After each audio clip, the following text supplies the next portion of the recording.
Thank you, my dear.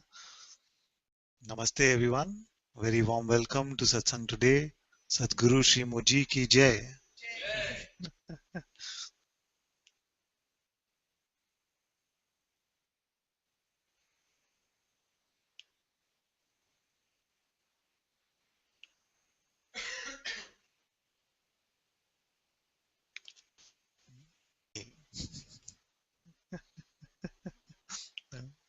What is the journey?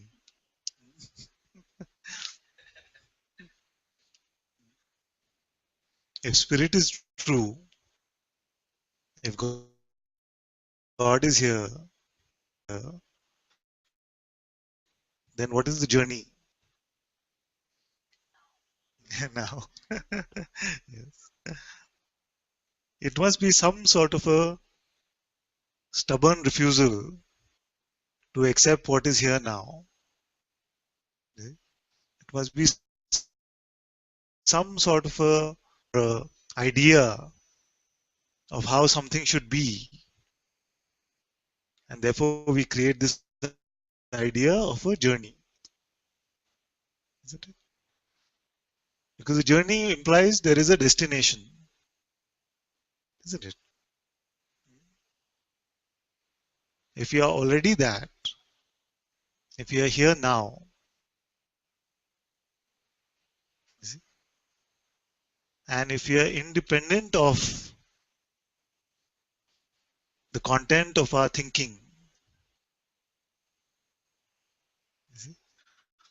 because once we see that these thoughts are not for me, they're not even about me in reality, they're about some projection, it can never truly come to life. If we see this, that the thoughts are about a projection which can never truly come to life, then that is the dropping of this idea. No? The dropping of these ideas is the end of the journey.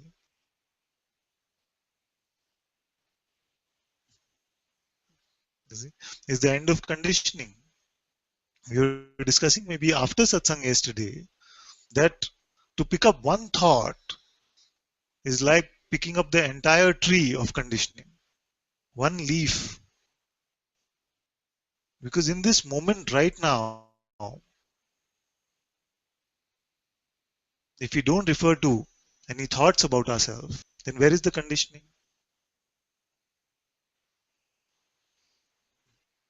There could be some energetic conditioning which remains, but that's okay. Even that is not suffering unless we believe a thought about it.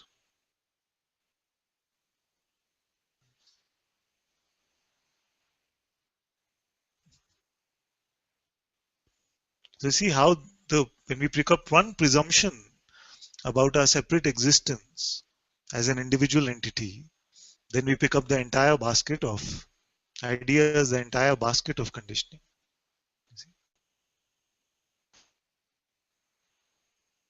And without thoughts, there is no journey also.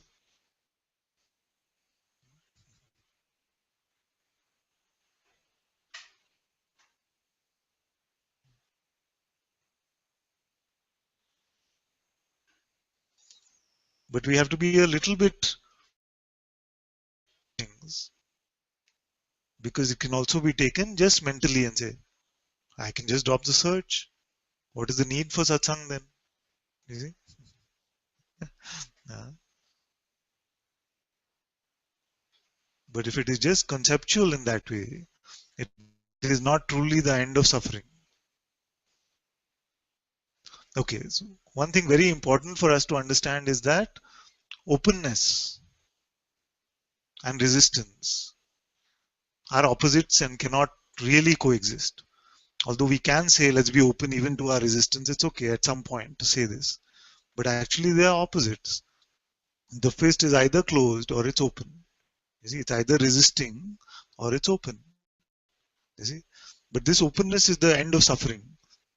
Openness cannot suffer. In openness, you cannot suffer. Whatever idea you might even have about yourself. So that is a true indicator. The end of suffering, not the end of pain, but the end of suffering mostly is the true indicator for the dropping of the search. In fact, the dropping doesn't feel like I dropped something also after that. Many times in Advaita, we just meet people who come to this, very strong idea. Oh, I am dropping the search. I am dropping. The I is still the wrong one in that. Yeah.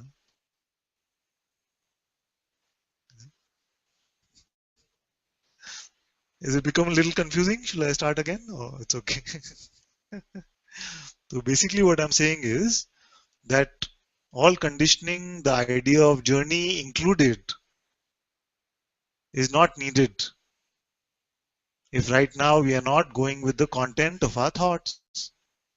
If you're not buying anything that the mind is selling, you see, including thoughts about the end of the journey, the end of the search. And how do I know?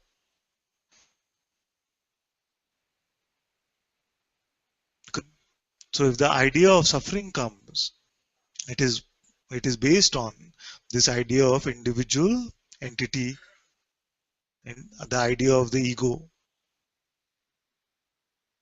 And we said that openness and ego cannot coexist because ego is another name for resistance, the non-acceptance of what is.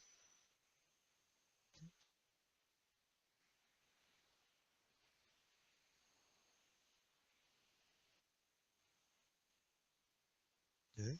So this realization that what I am is it already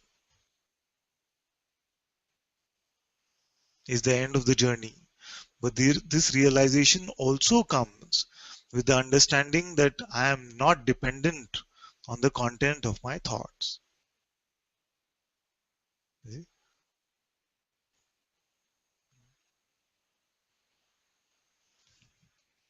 Many times we have these ideas that yes, now I realize what I am, therefore I should be now free to engage with my thoughts as much as I like.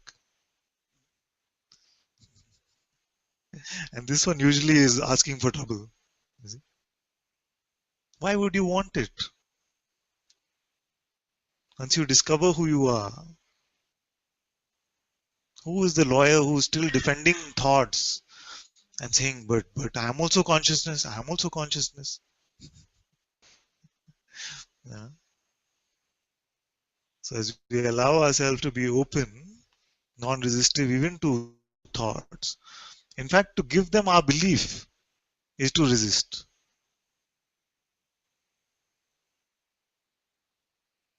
I can find no other way to resist except to give belief to our thoughts.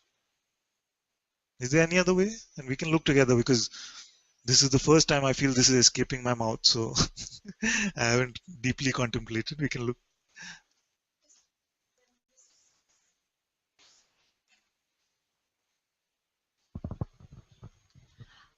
So I was going to say when resistance is felt in the body, Yes. say towards, say you're in a conversation with Yes. someone who you just feel a resistance, you just don't want to be in their company Yes. any longer. Yes.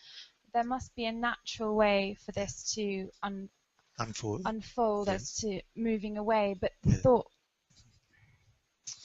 I'm saying the thought must come to say, I don't want to be in this company, but I Yes. guess, Is that true? yeah, Because what we it's are not. calling resistance is different from what I'm calling resistance a little bit. So the sensation is appearing in the body, like a sensation of repulsion or something is coming in the body.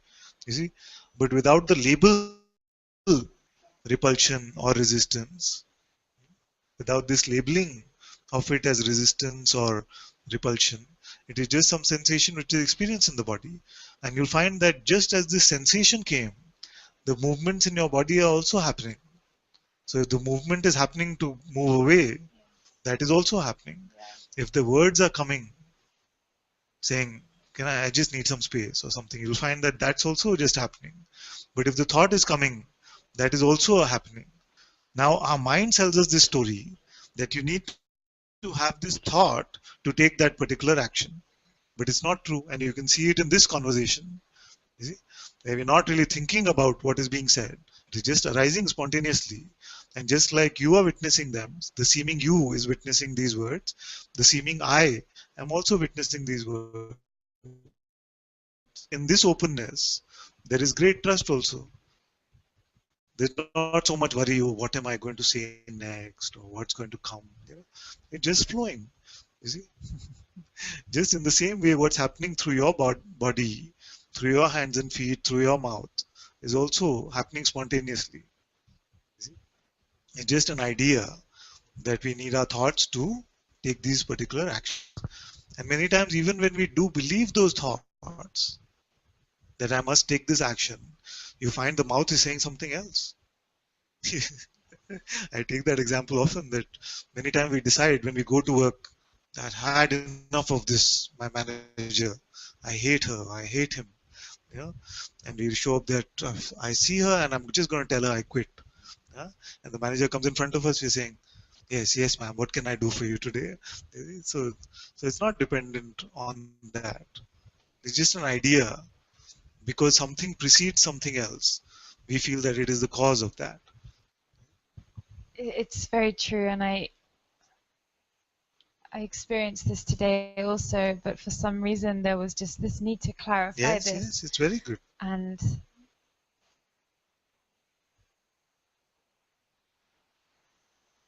I think this is breaking the idea of doership.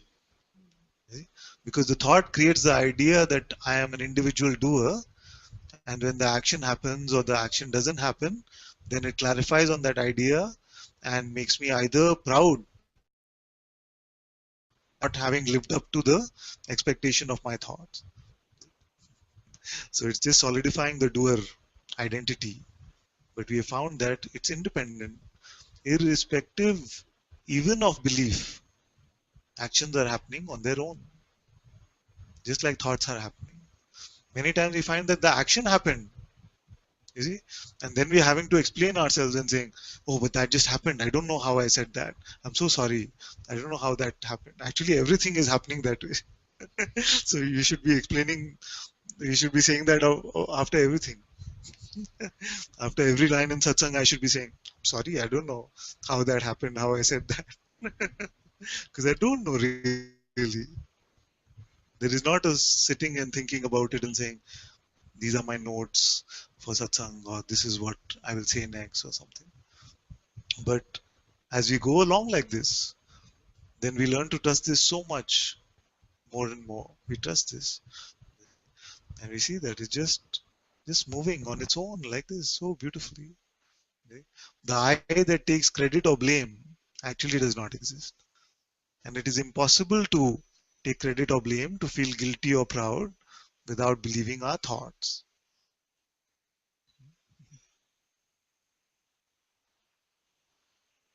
Actually, I want to say, I don't know why, but see, but I want to say that even if we just became a vegetable, because the mind gives us this fear, no, that you just become a vegetable if you stop believing your thoughts. But even if I was to become a vegetable, I'd be a very happy vegetable, not believing my thoughts. I have no trouble because I've seen that it needs a thought to make me suffer, or the idea of suffering. See? so sometimes there's a thought that will arise, like, for example, let's go and do the washing up. I don't know. And Do the washing up. yeah, Yes. and then awareness of that thought will come and will be recognized, and oh, you're going to pick up that thought, and then there's an awareness of that thought too. So the thought is there, attention has gone on it, and another thought came or no? Yeah. Another thought came, says you're going to pick up that thought. Yeah. So you picked up that one already. Yeah. That's what you're saying. Okay. Right. And so it seems like there's always this thought Yes. upon. Let's do now. Let's see if this is true. Okay. So let's wait for the next thought to come and see what happens. I wonder where you got your t-shirt from. Yes. But So this that's, thought came, yeah. and then And then I said it, yeah, and it just happened. it Everything just just happened. happened. Yeah. Is there a individual doer sitting there saying, "This is what I'm going to do"? No, it's just. Just a flow, just one big flow. I got it in Goa, by the way. It's very nice.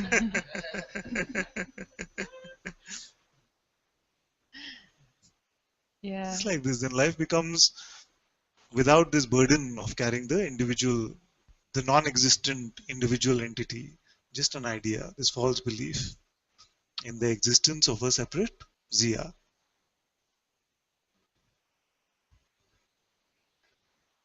So if there's no Zia, do you cease to exist? So existence still continues, and the play of existence still continues, as long as it would like to. But doesn't need the labeling, doesn't need the identification with name and form.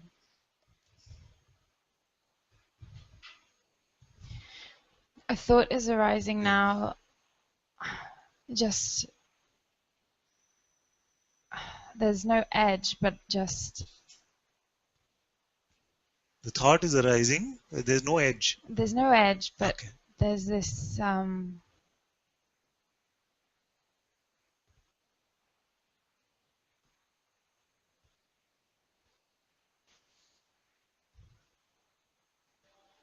What do you mean by edge? Like a cliff, or what yeah, kind of because edge? first of all the thought was let's just go to the edge right now and Yeah. just chop it all. But then Don't need that one also. I don't need that Yes, one, and yes, that's all yes. just It's a very common one. yeah. Push me off the cliff. Take me all the way. It's not true, but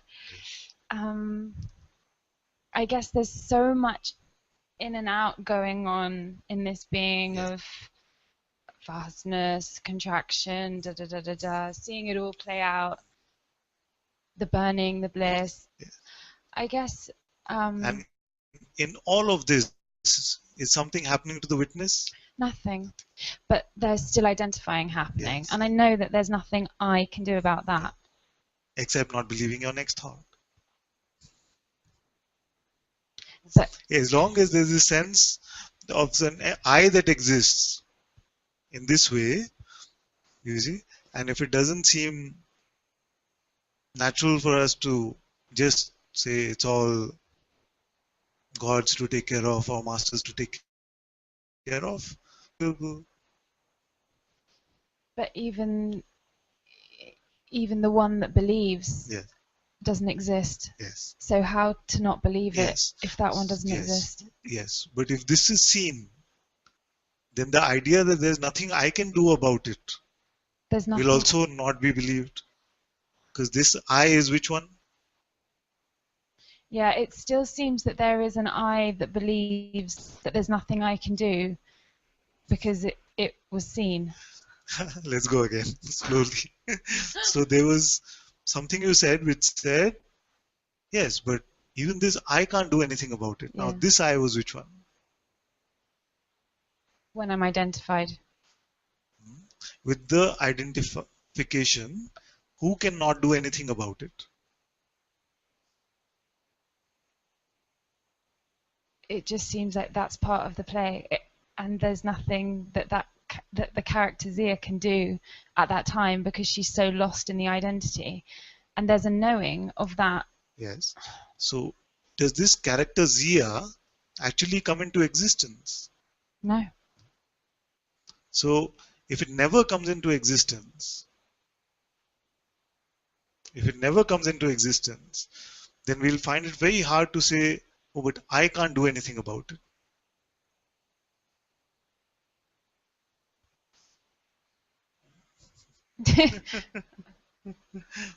You see? So somewhere,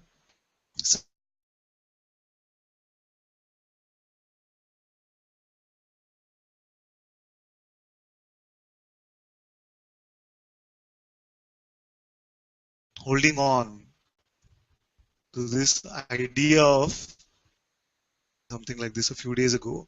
She's saying that I don't like it anymore. I don't like to be identified. Yeah? But the I who doesn't like to be identified is also an identification. The identified I. So as long as there's this sense, okay, let's roll back.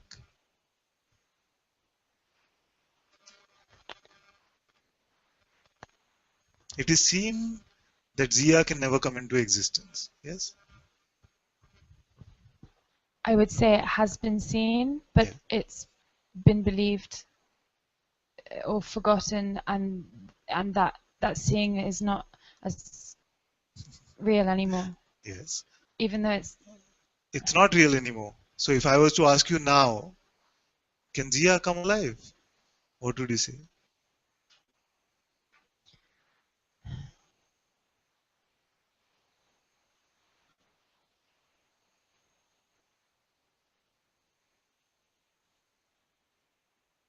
Let's bring her to life.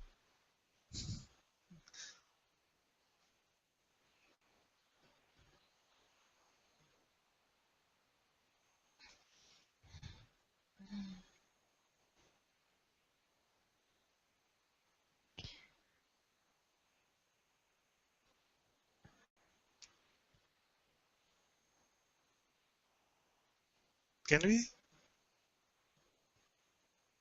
Now it just seems silly. It's okay. But we can look together and say, what would we have to do to make this separate identity come alive? Even when thoughts are nourished with our belief, is there a real entity that is born? So that which is here is always here. And the imagined one can never actually be here. This is what I meant when I said there's the journey, the seeming journey is only some sort of a stubbornness or a refusal of what is. And what is here now? Perception of Yes, thoughts yes, and sensations. yes, yes. So perception of thoughts and sensations is happening. Are you here or no? I am here, but I don't know what else. What has? This is good. So the times where perception is not happening, you're aware of time like this? I don't understand. You say that right now what is here is perception of thoughts and sensations. But you're also aware of a time where no thoughts and sensations are perceived or no?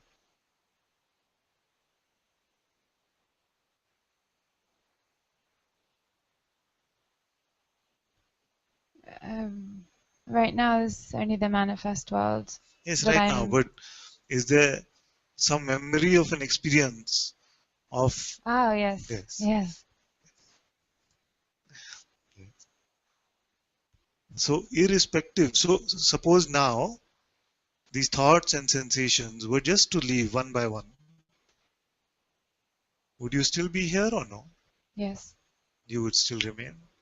You see? And you know this or no? Or you are aware of this or no? I am this. Yes.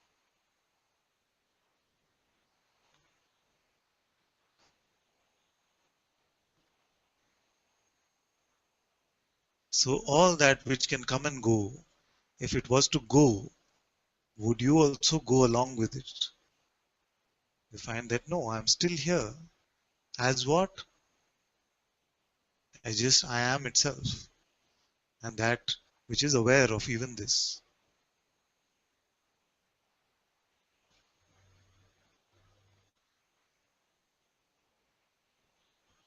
Now this one that is here, is it interested?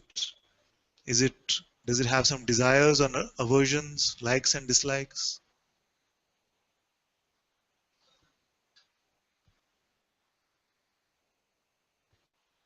What is the only way for this one that is here to pretend to have likes and dislikes? Yeah. Thought. Only after believing a thought. Yes.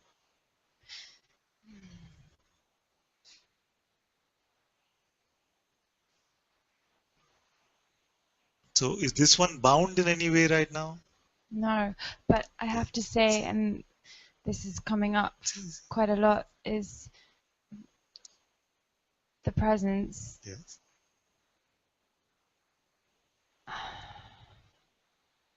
I know I'm not that present. I know there's a subtle annoyance with the presence because There's an annoyance with the presence. because there were Because you heard that ultimately you're not that. Is that what it is?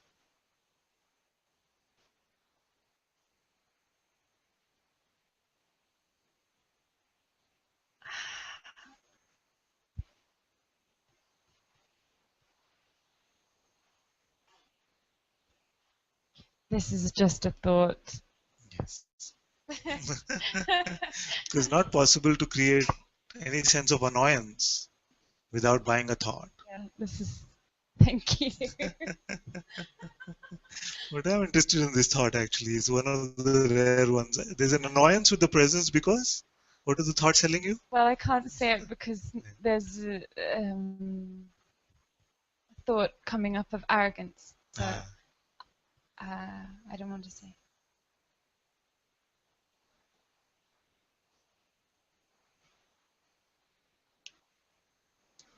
Then you see that all of these arrogance, guilt, annoyance, regret, all of these are thought based.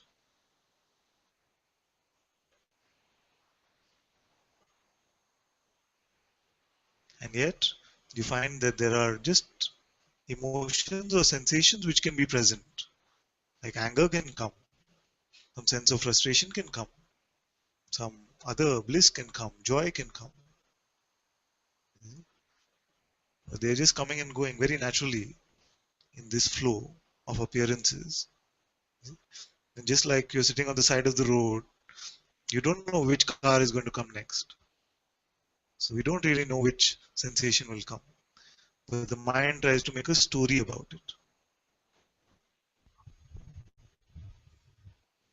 And something is playing with all of these sensations also. Something likes to play with all these sensations. If somebody comes and says in satsang, but there's so much fear, so much fear. And yet people pay money to get that fear. Some of you have not heard this from me earlier, so you're wondering, what is this? When we buy these expensive tickets to roller coasters and rides, and you're on top of them, what are we experiencing? Very strong fear comes. You know, it takes you very high and then just drops you. Some of them are just like that, just drops you. You pay so much money for bungee jumping and things. Why? To experience what? What is it that we want to experience? We just label it excitement. Doesn't make it energetically different. You see, if that kind of fear was to come to you now, right now, like you just jumped off a cliff or something, you say, "Oh, Ananta, what's happening to me? What have you done? I can't come here to this place." You see? So it is our labeling and our conclusions that we are making about these things which gets this seeming suffering to happen.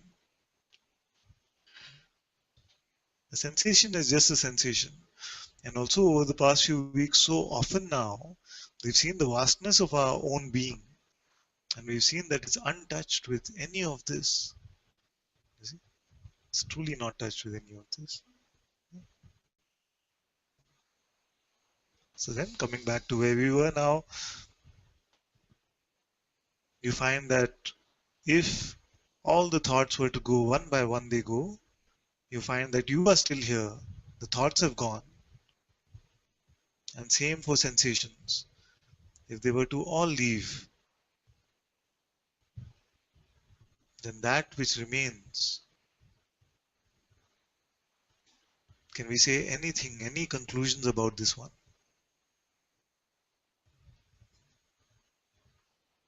It's okay. Whatever's happening in the body, don't try to resist that. It's okay.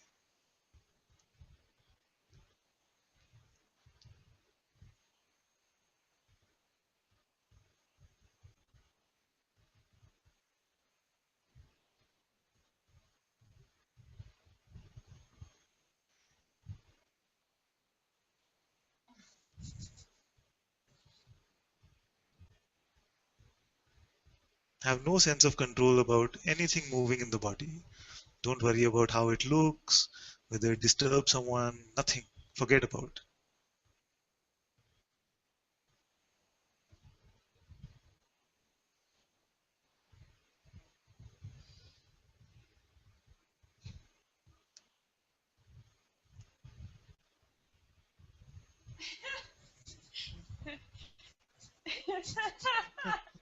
just just as we looked together and saw how the thoughts were just coming, there was this observation of the face, and it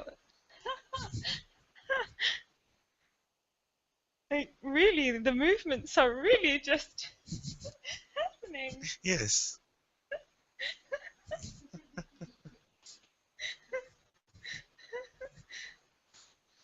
It really You can say in the mic, it's okay. no, because the thought comes of arrogance, No, don't worry about it. and then oh wow, it's so clever, Yeah. so clever. See? It was wow. There's That's nothing so that can't be clever. exposed to the Sangha. It's Yeah, okay. yeah, no.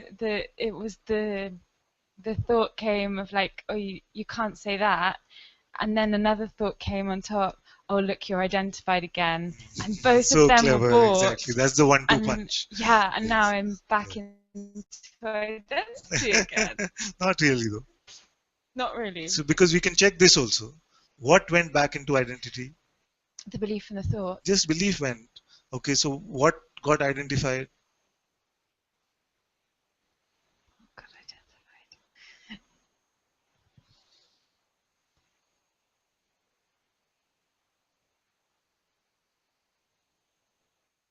Just because being attached itself to an idea, does it change the nature of being in any way? Does the question make sense? Just because being, which has the power of belief, that which is here, believed a thought,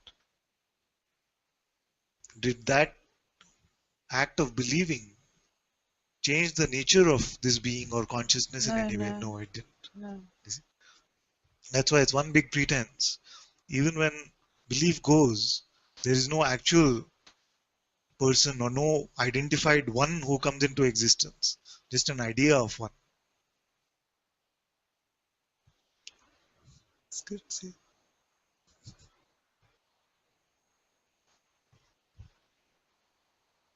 The question is from the mind, so It's okay. just don't answer if you don't feel that it's taking us on the right, you know. Don't worry. Sorry, how dare I tell you how to No, give it's good. satsang.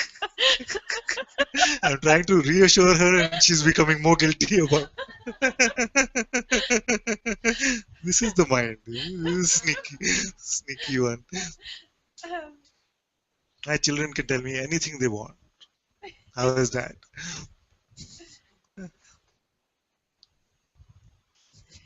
You know, it must have been the wrong track because I've completely forgotten the question. But there's something to be spotted here also to see that the mind is just playing, no, it's just playing like this.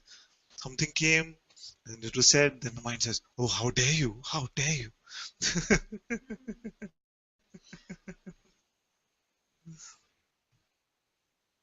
And I didn't find it an arrogant request or something. It just was very natural to say that I feel this is coming from the mind, so don't worry if you feel it's going to sidetrack us. Don't. Paid. This was very sweet also in a way. It's okay. The second punch, no, the guilt punch is the one which is the real knockout. Because that had a different tone, isn't it? How dare you? How could I? How could I have?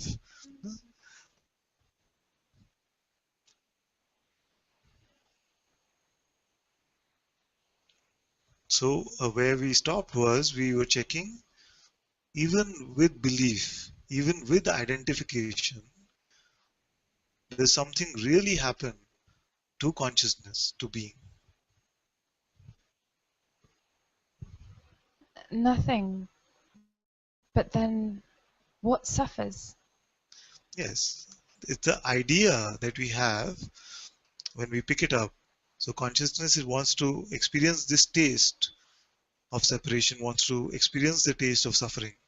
And that's why it's playing this game of suffering. All of this is one big game that consciousness is playing all knowingly.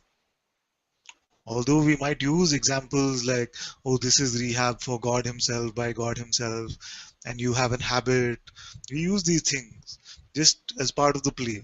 But actually, everything is part of God's play, including the using of these examples. And if you were to say, what is the higher truth? The higher truth is that all of this is God's will. It's all God's play. Even the identification, the playing with identification, the saying, I don't want to be identified, I don't like the ego anymore, all of this is also part of the one play.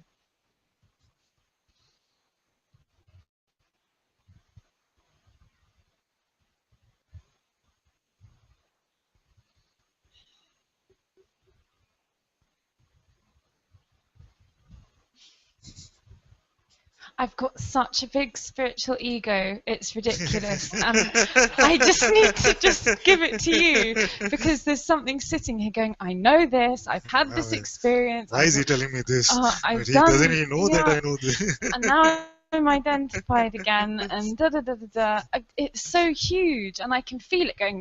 It's Grrr. nothing at all. Don't buy the idea that it is huge. For you, it is nothing. And when I say for you, I mean for consciousness, not for you personally. No, he told me for me it's nothing. That also is spiritual ego. You know?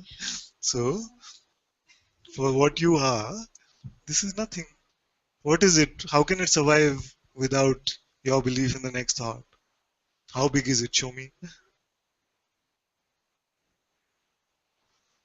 It's just a thought, Yes.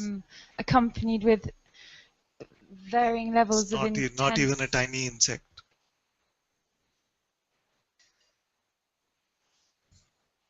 And it itself is selling you the idea, I'm so huge, it's so huge. See how huge it is.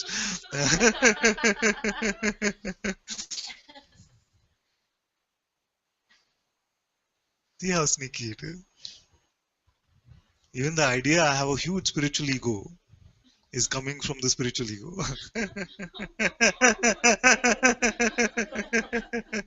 Because the spiritual ego feels good. See, I discovered the spiritual ego.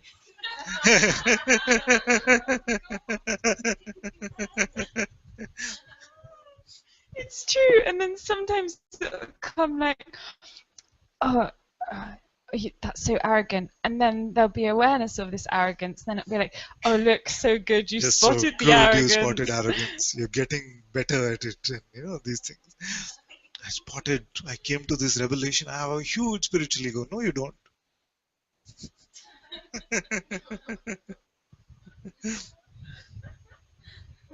He's just the same guy everywhere.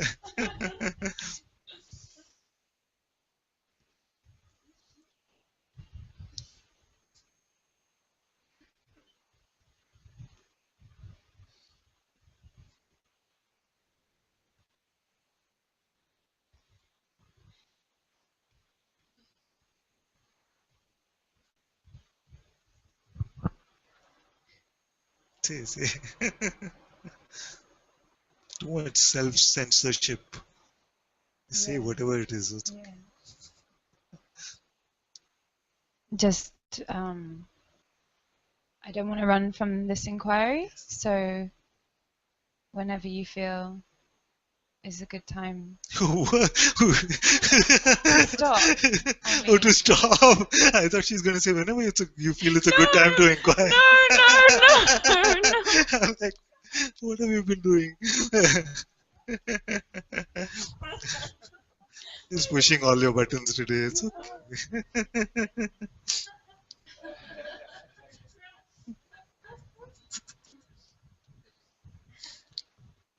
You never, ever, ever have to worry about what I think about you. Because the thoughts which appear here are as useless as any other thought that appear anywhere else.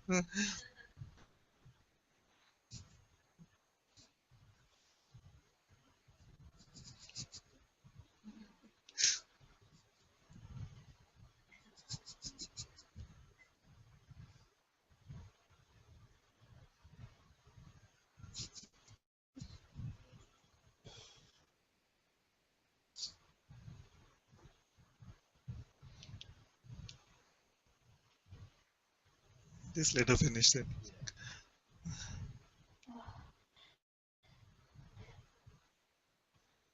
Yeah.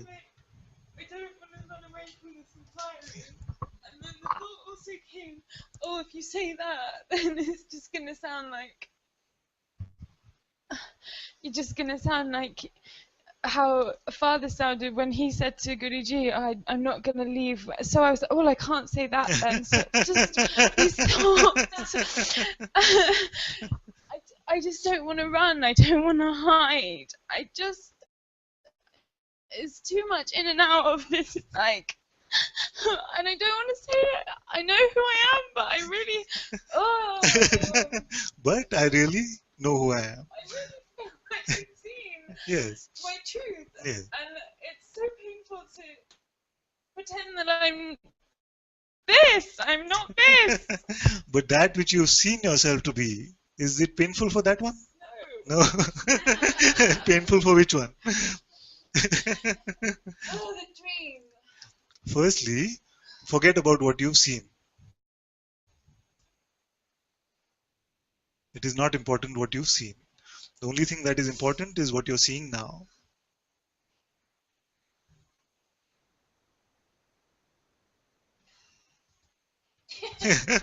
Because if the truth needed to rely on some memory of what I've seen about it, then it's worthless.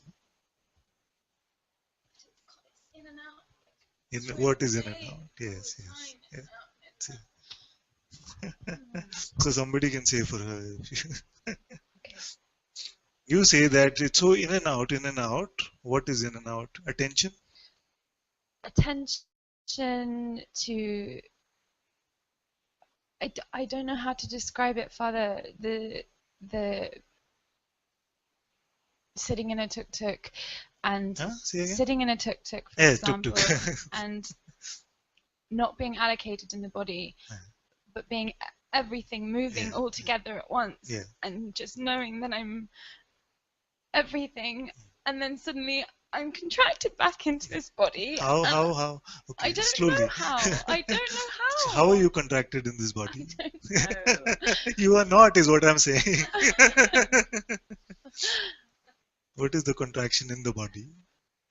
It's just that the content of your appearance changed and it became broader. You couldn't find this sense of being located within the body. You see? And then something came back to feeling the feeling of being located within the body. In this movement, what happened to awareness? Nothing happened. Nothing happened. Yes. But what? So if the mind was not saying, but that is what I like, and this is that is the expansion, this is the contraction. If it didn't label, then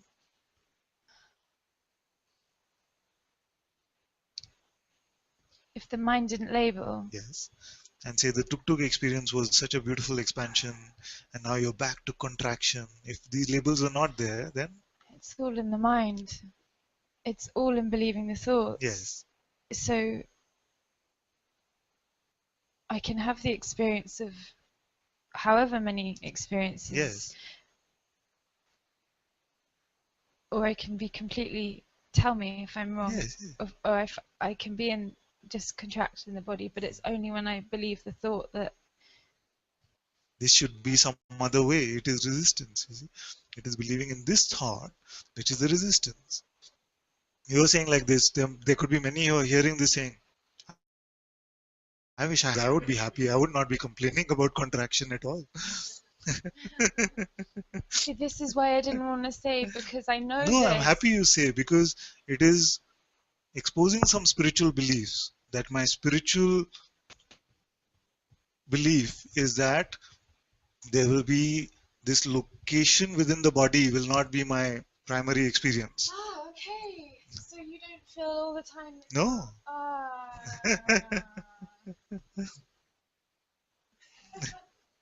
It doesn't have to be that way. The one who's directing this movie knows what he's doing or she's doing. Sometimes the expansive experience, sometimes feeling like I'm located within the body. It's okay. Huh? Nothing at all. What is all this about? Huh?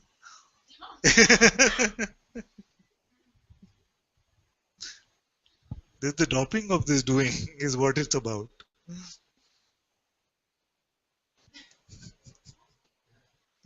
Just yesterday I said, no, that the doership is the strongest leg for the ego. So what should I do now? Who? Who? Don't go there. Just tell me what to do. I started becoming good at reading eyes, you know.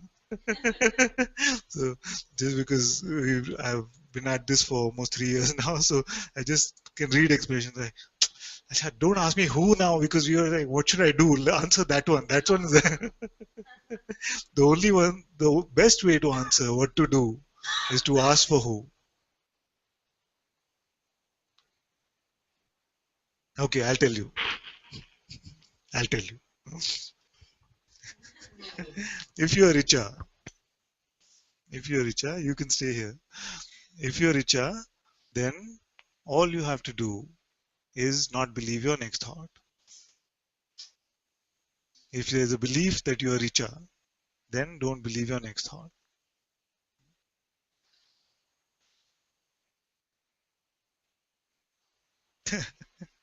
Can't do.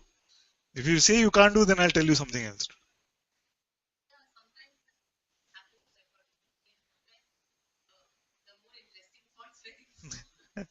Yes, yes, yes.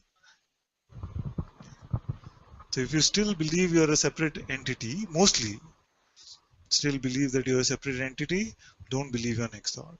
If you find that this seems too difficult, and is it rare that you go along with the content of your thought, or is it predominant that you go along with So it? now it's not predominant, It's but not predominant. Then you but stay there are with this. certain. That's okay. I've told you also what to do with these certain ones. Pull them into your inquiry. You see, because you say that that is not predominantly how I am, going with the content of my thought, but there are these certain ones that push my buttons, or seem attractive. Same thing. So these ones, what to do with them? So take an example. Um, like okay, finance. Yes, I should have more money. No, no, I should have some money. I should have some money.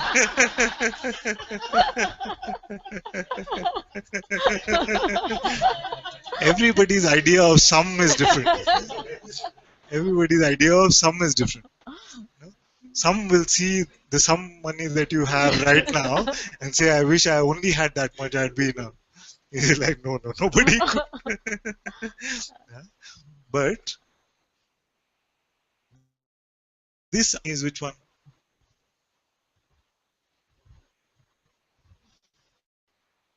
So obviously, God doesn't know how much money to give you. So God is out. So which one now? It's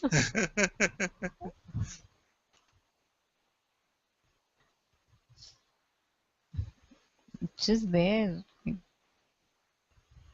She's there. No, it's there. You're coming close to making some money actually. The $1,000 award is there if you find the person. For but it seems to be so real. Like Does it really three, seem real?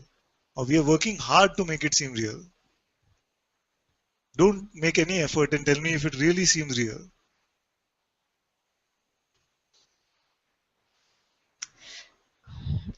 in your presence, it just happens. Only when you step out, or when I'll go out, and something will happen, and yeah, That will then reduce. As you've been coming to satsang more and more, this sense of being in and out of satsang will reduce more and more. It will not feel after a while, it will not feel like you're so much in and out. You'll not feel like the presence leaves you.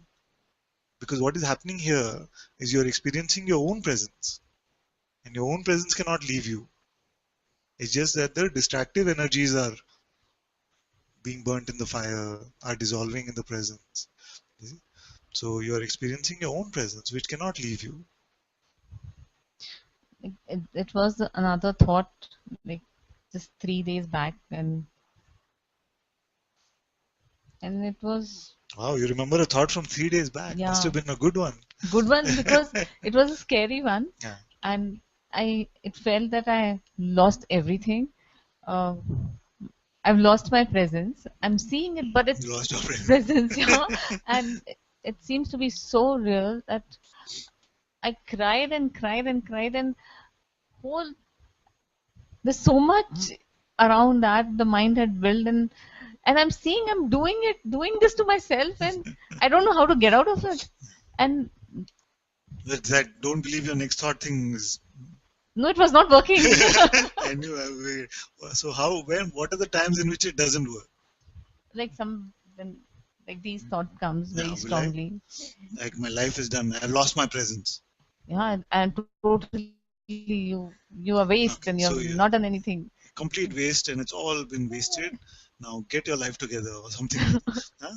So these thoughts are coming. You're saying don't believe your next thought not working because belief is going. Then what to do? Say whose life is wasted, who's not been doing anything. So these ones that press your buttons, then you say work. Okay. So if inquiry also doesn't work, then what to do? Pray.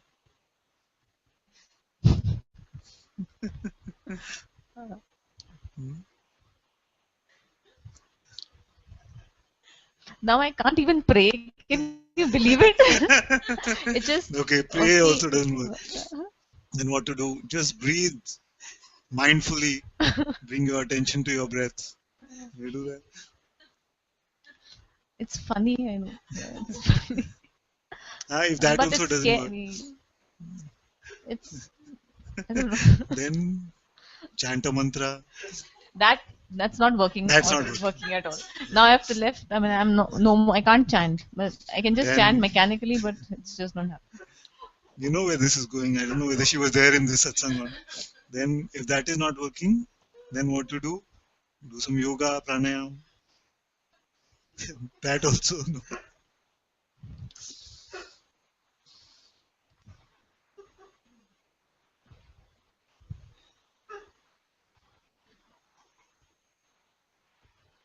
Something has to work, but so if that also doesn't work, then what is I'm left with? Then go to sleep.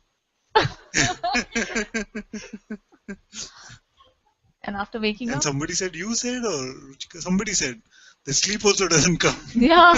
But I said that I cannot really speak about because that is not my experience. Yeah. For me, sleep has always been like I can go to sleep. No, here, I sleep. I sleep. But then after waking up, yeah. Then start from square one. Don't believe your next thought. Oh, it's so tiring.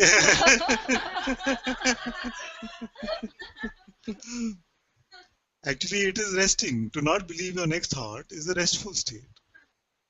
It is the belief which is tiring. To believe our thoughts is tiring. To just allow them to come and go. You see? To take that Zen master's example. So what does he say? Open this door, open that door. Let all thoughts come and go. You don't serve them tea. Now what you are saying is to not serve them tea is tiring. It's not true. It can seem like that because our habit is to serve them tea every time they come. You see? So it is the sitting down, allowing them to just come and go, uninterested in what they are saying. That is effortless.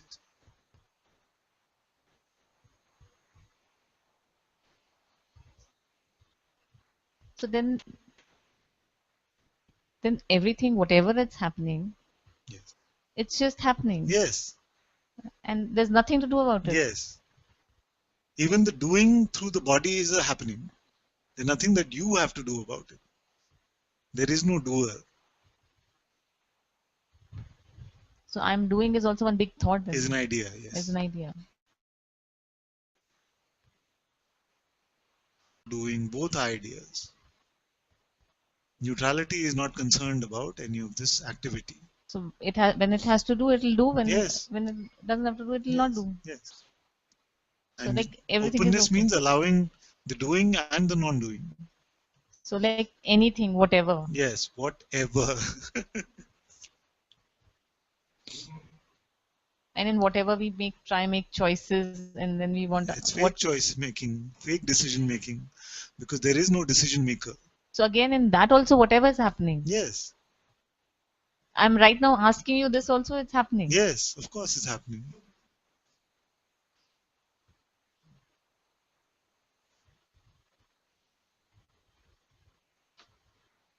Are you choosing which thought will come next? No. Thoughts are coming. You see? So they could be saying anything. Now, the only point where you feel like you're the decision maker is whether I pick up the thought and do what the thought is saying. Yeah. Huh? Now, the thought is coming on its own. It could be anything. Huh? So that part is gone anyway. You see? Now, the thought is coming. Who is deciding whether to pick it up or not or do something? Can you find this one? Is there a Richa who's there who's saying, I'll do this or not do this?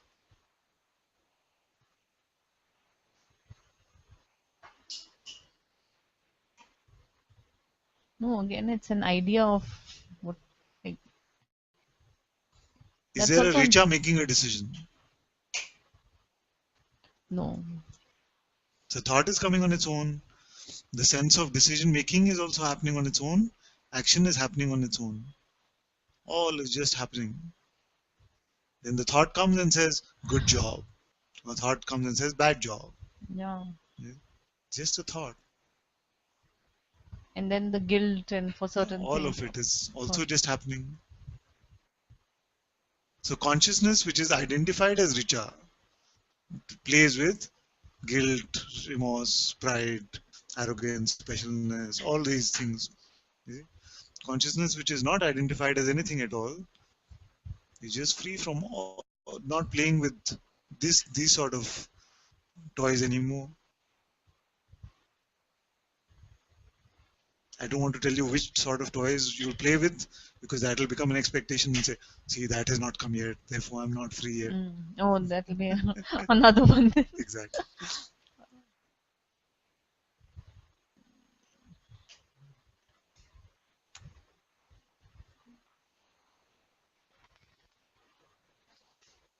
Who wants to know what to do next? Whose voice is that? Mind's voice. It's the mind's voice. Are we Yeah. not done with catering to this voice? Yeah. But it just doesn't get exhausted even. This At one times. doesn't get exhausted. It'll make you exhausted by believing it again and again. Yeah, because sometimes I feel I'm running out of moves. I don't know. This is very good. And I've been cornered so Yes, badly that yes. now what you will do? Now you must evaporate. You've been cornered so badly. The one that has been cornered actually never existed. So the idea of this one is evaporating.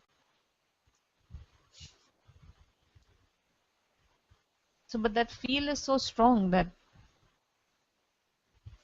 What does a person feel like? you're being cornered or you don't have anything else to do. Sensation is coming of fear, anxiety. Yeah. But without the label fear, anxiety, what the message is, any of that. So What is it? it's more of interpretation. It's only interpretation which is trouble.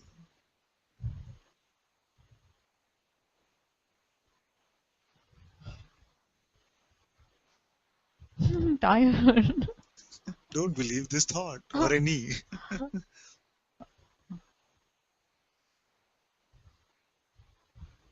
Okay, believe your next 10 thoughts.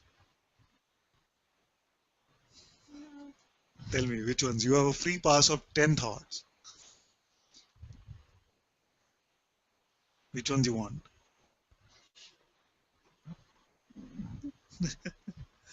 Nothing. All of them seem yucky when I tell you to believe them. Yeah. And I tell you to not believe them, then you have trouble. Yeah. Okay, all of you believe your thoughts. No. Then who's this playing now? When you say believe, Yes, yes. it's like, you're useless. You've not done anything right. And no, I don't believe on that. No. Don't believe it because it's not about you. Who's useless? Okay, find out who's the one who's useless. Me as a person, or Yeah, which person?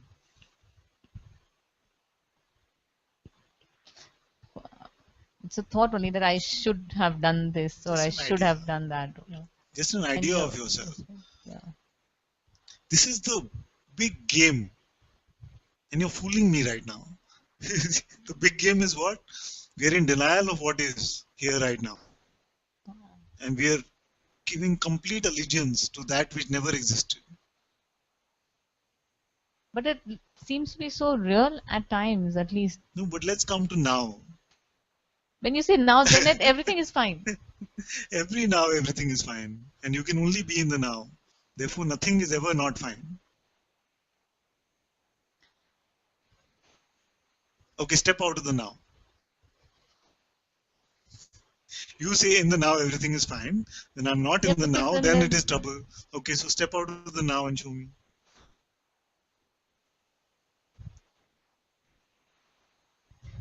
then I start believing the thoughts. When Yeah, I step say now, how you step out of the now. The thought is also coming now. exactly when you say be now, then it's in whatever is happening, it's okay. Thought comes and goes. Then it's that moment it's fine. Yeah. And later it becomes the opposite, and then thought is All of these are Richa's problems. There is no Richa. yeah. If Richa is real, then she must be here now.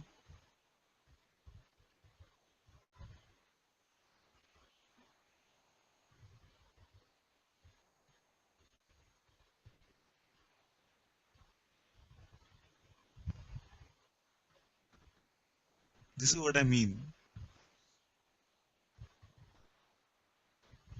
We are in denial of what is here now, and we have given so much approval to that which never was. That when I'm saying just check who you are, and something is saying, but I must be Richa. What about after Satsang? I must be Richa. You can never become Richa. Because sometimes it feels like when moment to moment, it's just when the seeing has happened, it's like it's happening and it's gone, and it seems to be like a dream. Like, are we all living in our thoughts? Suddenly, I mean, a lot of like these thought comes Yeah. in, and it's a very different feeling. Uh, and then everything gets so much in the head. Like, what is real? Like this, which is gone. Like, okay, this moment is gone, and it's gone. You can't do anything about it. It's There's a doorway which is called belief in your next thought. If you walk through the doorway, you're pretending to be a person. If you don't walk through the doorway, then you're being yourself.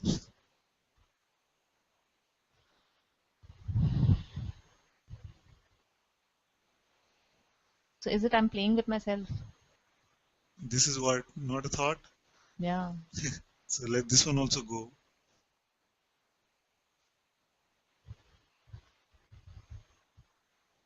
You don't need to make any conclusions about yourself. For anything. For anything. For just anything. Anything. I'll write it down, sign it, and give it. Stamp paper.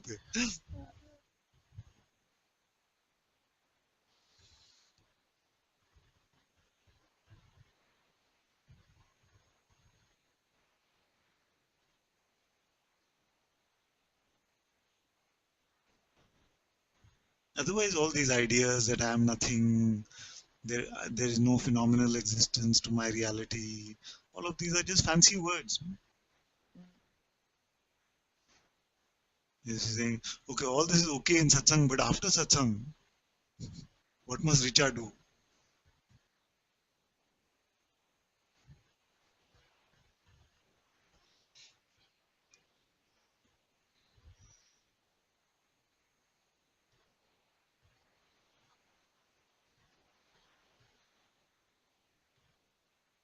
You see, there is no Richa or no? Yeah. Yes. Now, who are you speaking as? Richa. This is the trick. You see, there is no Richa, and yet habit is to speak as Richa. I'm helping you lose this habit by saying don't go with your thoughts. It's more of a habit and conditioning. This is conditioning, yes. Oh,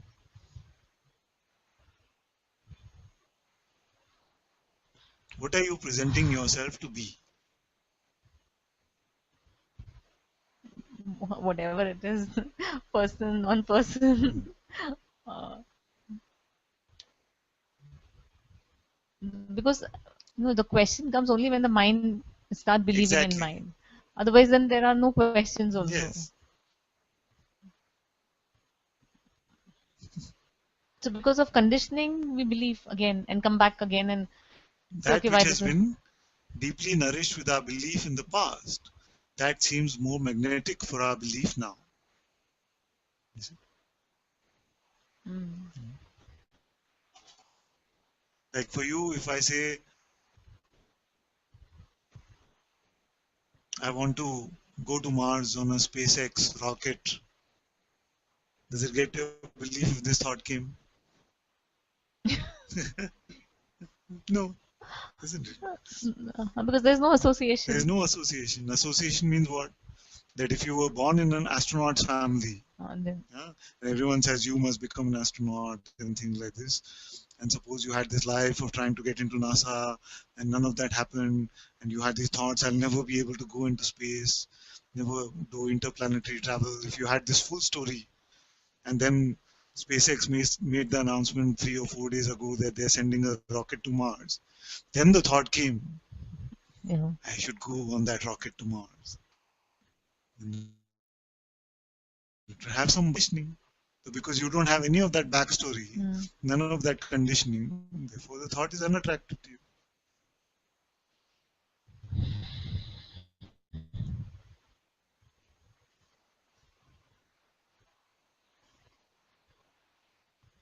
Now, because there's belief that I am this one, she had this kind of life, these parents, this husband, these children, this is my situation, no money, no relationship, all this story is there. So when the thought is coming, same way as that astronaut thought is the same energy construct. Are they different in any way? No. They're just energy which is appearing. Both thoughts are same. But more belief because you have nurtured belief in your identity in the past.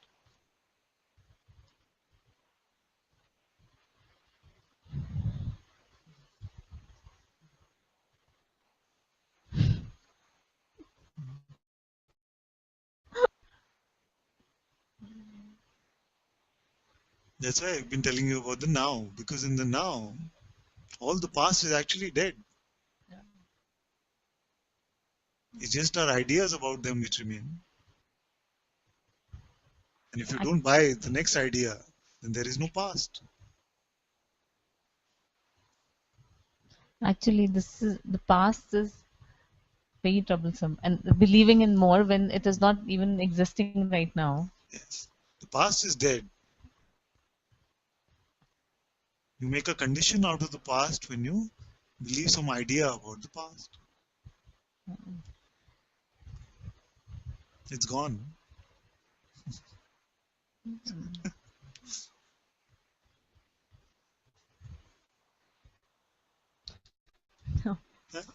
So yeah, now it seems so light, and for whatever, however, it's gone. Yes. It's not there. Yes.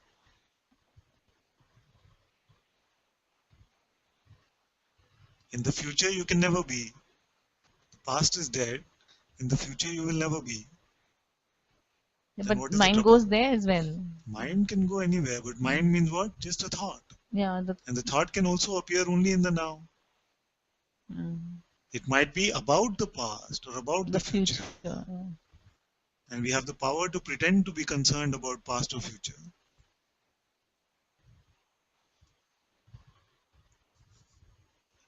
But it never really impacts us in reality. The power of belief is our power of pretense. I know you're struggling with the word pretend to be. Yeah, so it's always living in pretend. I was always living in a Yes, pretend. we can say it like that. Except when you were Always sleeping. in thought only. Except when you were sleeping. Yeah. No, it's never a reality. Only Yes. those time when then there is nothing. Yes. Other than that, it is always. I mean, it goes back and forth. Then only the trouble comes. Yes. If our belief is going, then trouble comes.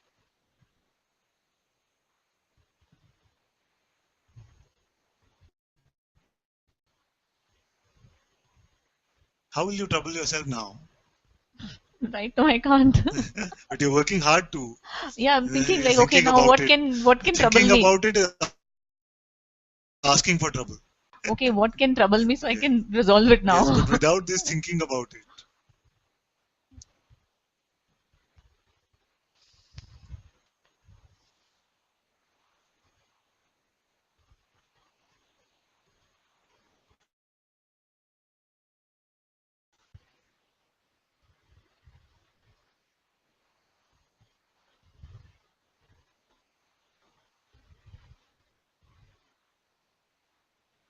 And these thoughts can be anything.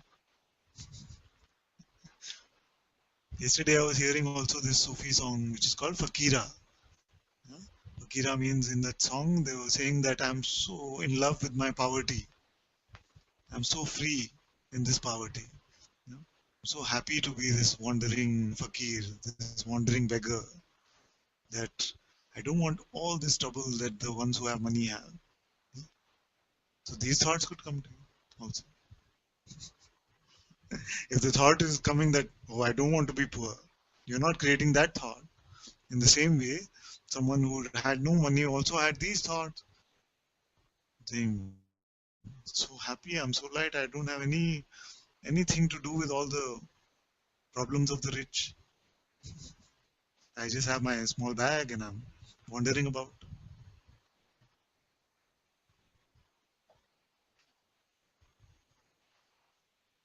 And then your children would be calling me saying, what did you tell her? She's on the road with a small bag and she's just not bothered about us. And because she bought Fakira thoughts.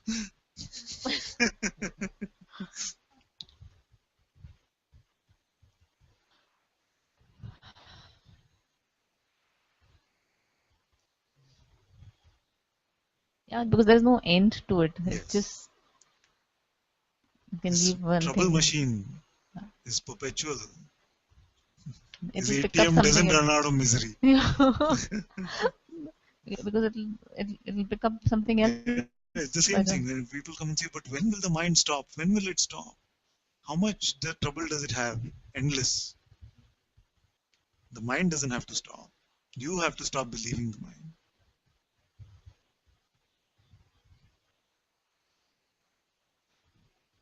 So I've told you now what to do. Don't believe your mind. And those things which get your belief over and over, then you pull those into the inquiry. And then we also said if neither of these are happening, then what all you can do. no.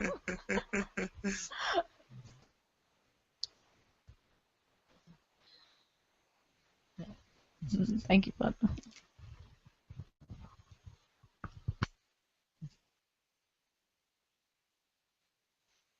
Oh, there's a question queue. There's a question queue here also. So we'll alternate. I want to check back in with Zia and see where she is. Oh, no. I'm just here. Is it a big spiritual ego, a small one, or any ego?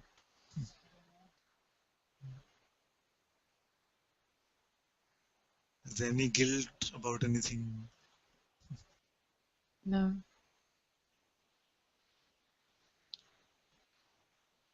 Any checking about what did I say? Maybe I shouldn't have said this. Yeah, there was initially, but it's all just gone. been disregarded. Yeah.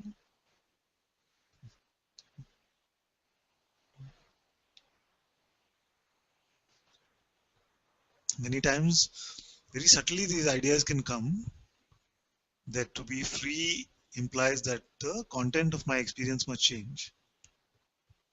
Yeah? It is not that. It is the voice which is accompanying our experience which starts to drop away. See? The voice which is saying what's in it for me, this is good, this is bad. This voice, constant interpreter, the subtitles, they start to fade away. The experience can be anything. See, I've also had many spiritual experiences, but these days when I have them, it's like, what happened to awareness? Nothing. It was a nice movie that came and played. I enjoyed it very much. Just like a movie, I can download a torrent. You'll get banned again, Jesh. Krishna.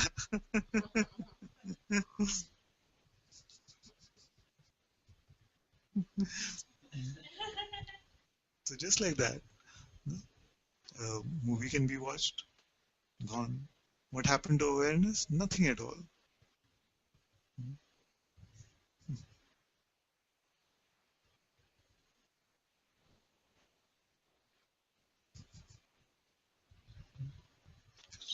You wanted to come?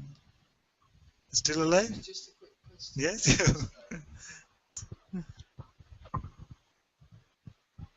I was watching I was watching this film last night about Jesus, Yeah. and it was amazing, and just to see as well how, I mean, obviously it was just a film, but like the way it was depicted with his followers was, I could see it was satsang, like it was exactly the same. You know, they were just all sat around listening, and What is the name of this movie? it's called Risen. Risen. We won't It's, download, okay? yeah, we can, maybe we can rent it on iTunes. Yeah, we'll buy it. Risen, yeah, it's superb. But but one of the things, I don't want to spoil it now, but he said before he left them, I'm going now to my father's house to prepare a place for you. And I just wondered if maybe you could talk about exactly what he meant.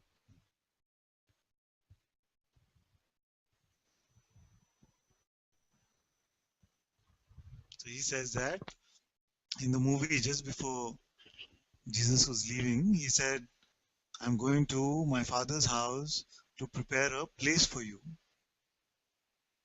He's saying, what do you feel it meant?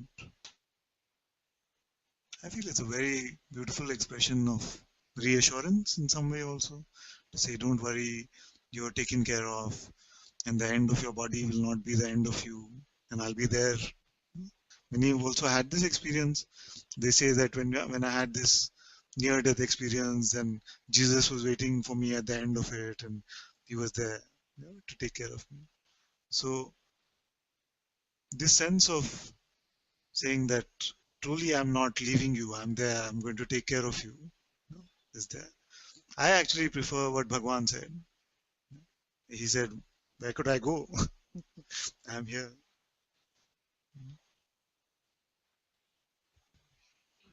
Yeah, because it was super obvious that, or I felt it was, that when he says my father's house, he means presence, you know, like he means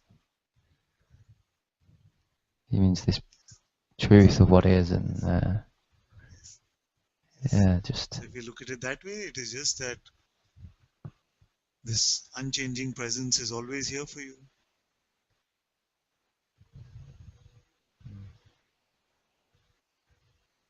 And then there was something I wanted to expose as well, because Many times also I have to say, although now I have this sense of being banned, so might as well Satsang 3 also might get banned. but many times what happens is that the masters would have spoken some words, but what happens is that what is written down very often is what the disciples understood from that. And you see it in all the books, including I Am That, including some of the older scriptures also, that you find that a little bit of lost in translation happens. So it could be that something is being spoken in satsang, but it is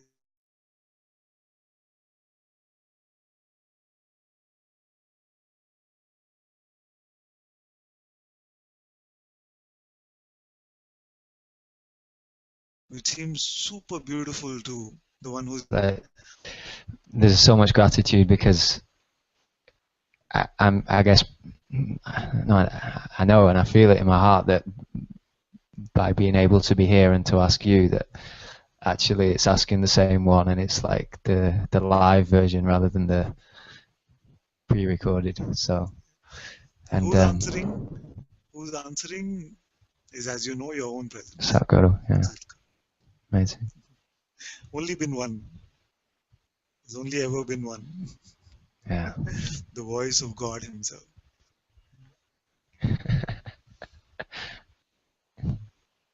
Just like only ever been one, the voice of the person.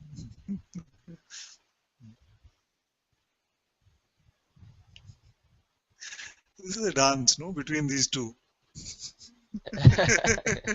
Actually, you can look at that, like the yin and the yang, just dancing perpetually in this dance. Yeah. The voice of the truth and the voice of identity, the voice of suffering.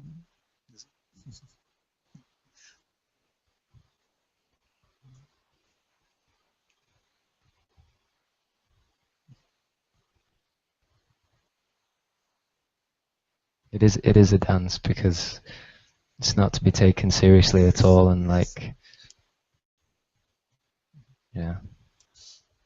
I think I heard once about, it was some composer and he played this amazing piece, and then somebody in the audience said, "Oh, it's great, but what does it mean?" And he said, "I'll show you what it means," and he played the whole thing again. Like, thank you so much. Thank you. It's a very good example.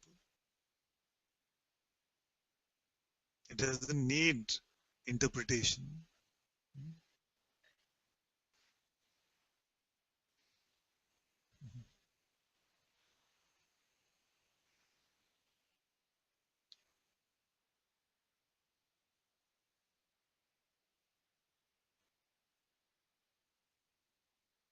Okay, there's a queue, so Neil can come first.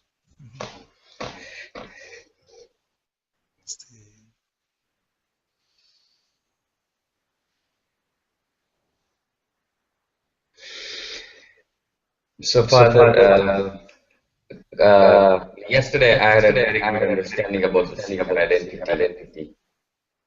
And it's all, yeah, about the seeker identity. So it's all, basically, it's all fake. I mean, it's one thought after the other after the other. So, you know, it's all fake, 100% fake. I mean, it's just unbelievably fake. So when we drop all the thoughts, sorry. Unbelievably fake.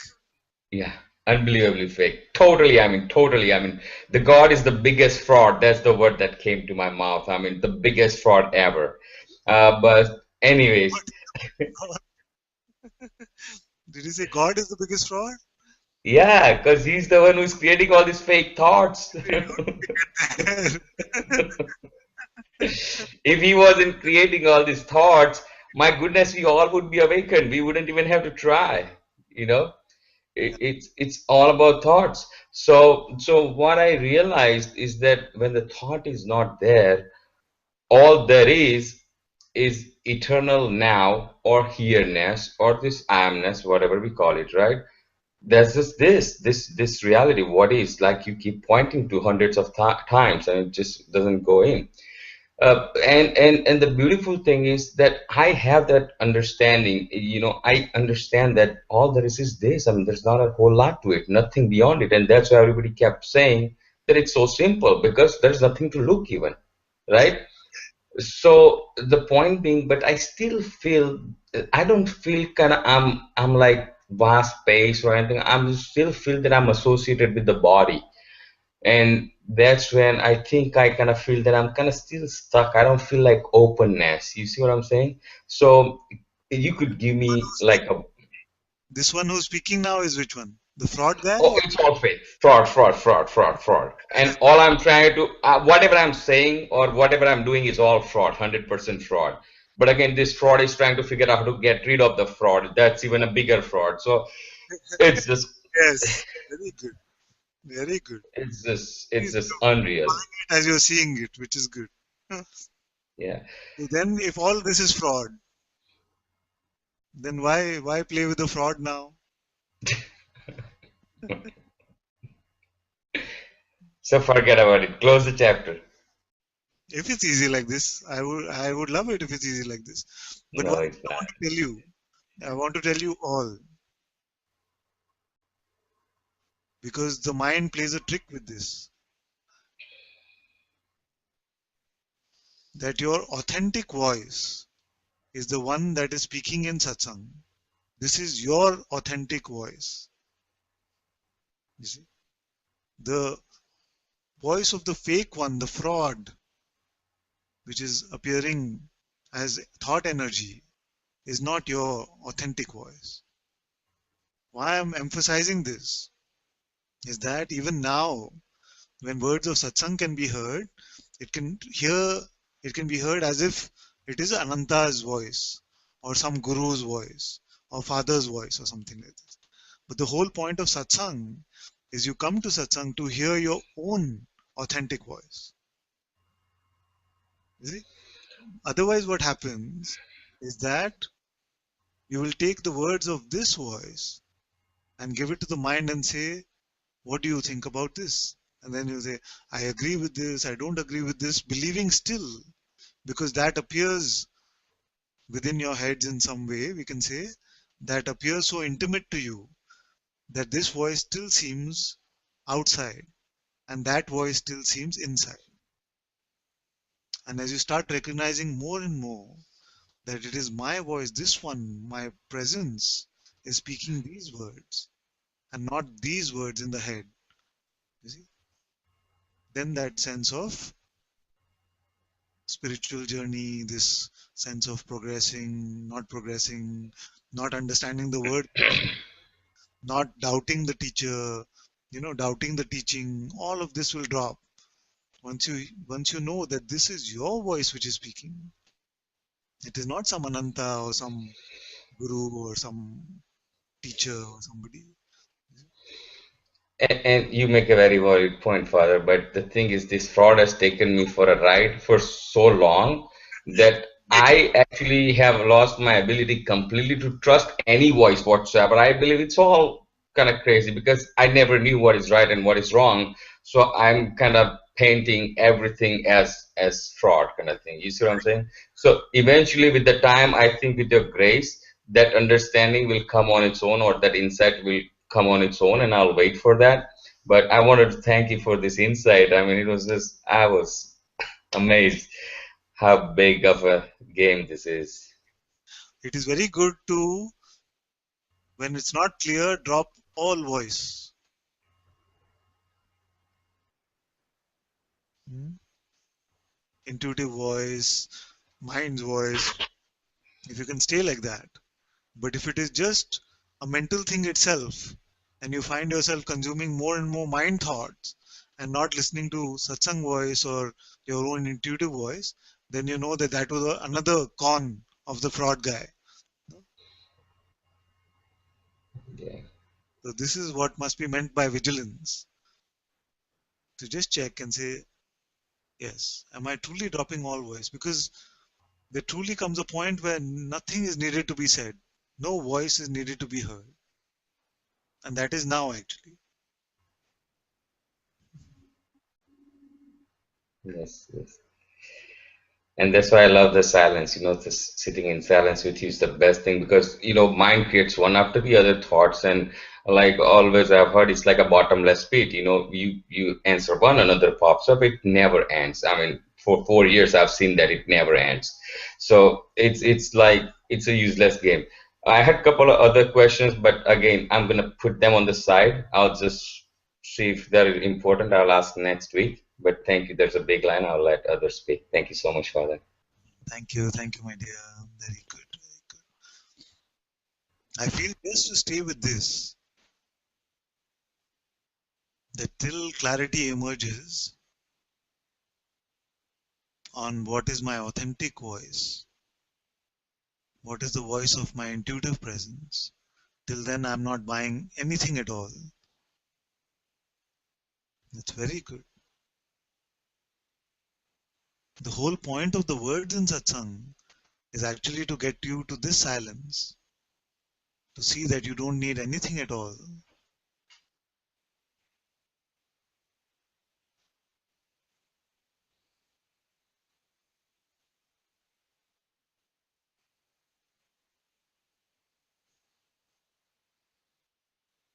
Therefore, the words of satsang are just to bring you to the recognition of what you are. To point, he cannot really bring you, to point towards the recognition of what you really are and to help you look at your conditioning and to dissolve it, to drop it. You see, because all this conditioning has used lots of words. Lots of words have been used to create this conditioning, these ideas about myself. You see? So we counteract these thorns with this thorn of satsang, and then the words of satsang also can be kept aside.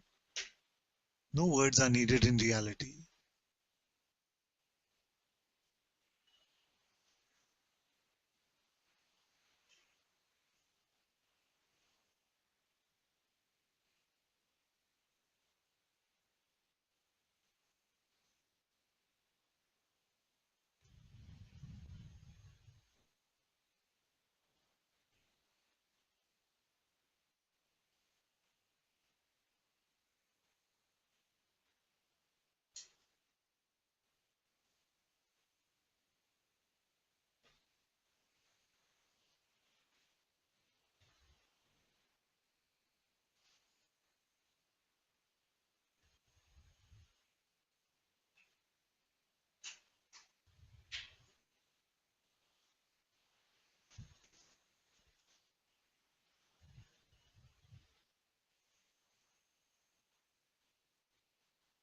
The voice in satsang is not an outer voice.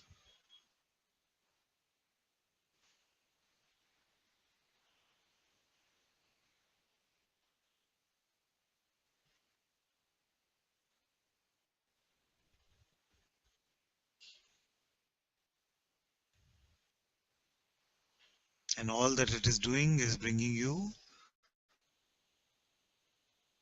to the recognition of your own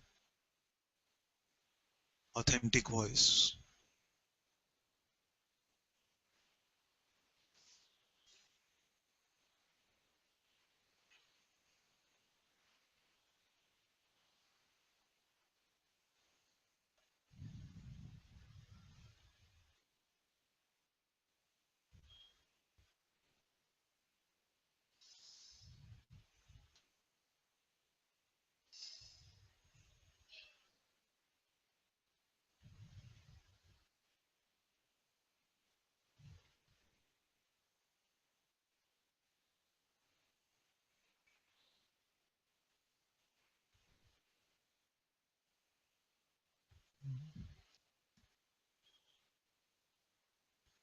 Oh, is my voice a bit low even now?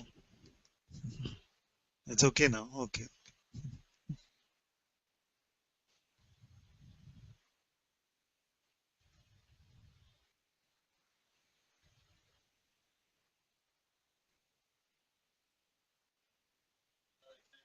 You can come.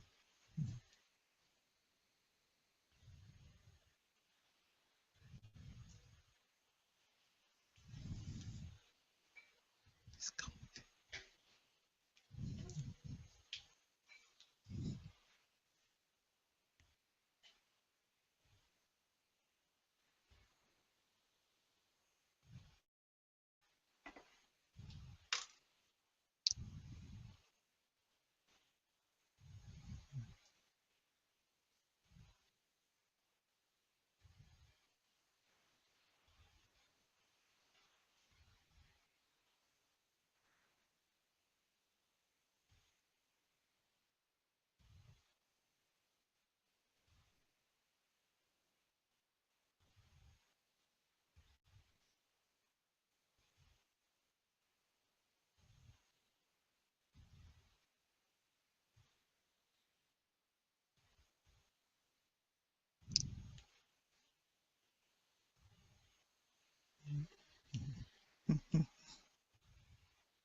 There's some tissues. Tissue.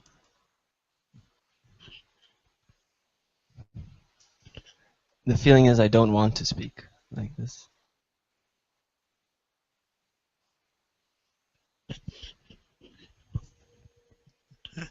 And yet there was a urge to come up. There was no Same, trigger. same as Even yesterday. when you were there, it was the same, is it? Or there was a question when you were there, and now when you come, there is just.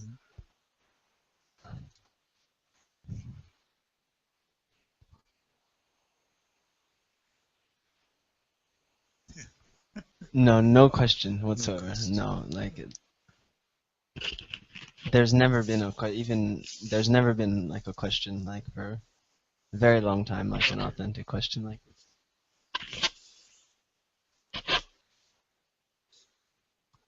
Still what you said yesterday when I after satsang, like the urge to come up even without having to say anything, and you said something about just like you don't know what's going to happen, Yes. like this, and out of nowhere, like I'm sitting back there and something like a volcano, like Yeah. it feels like this volcano just starts erupting, and so it's just like I want to. A good volcano, bad volcano.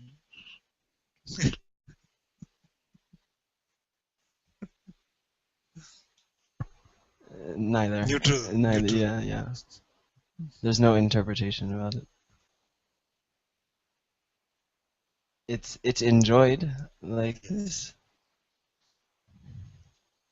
Like even like the body shaking, like I'm feeling like every cell of my body like just like vibrating like this. And just like that sense of like aliveness that like something can say like it's alive, but it's like just like an appearance of being like alive. Like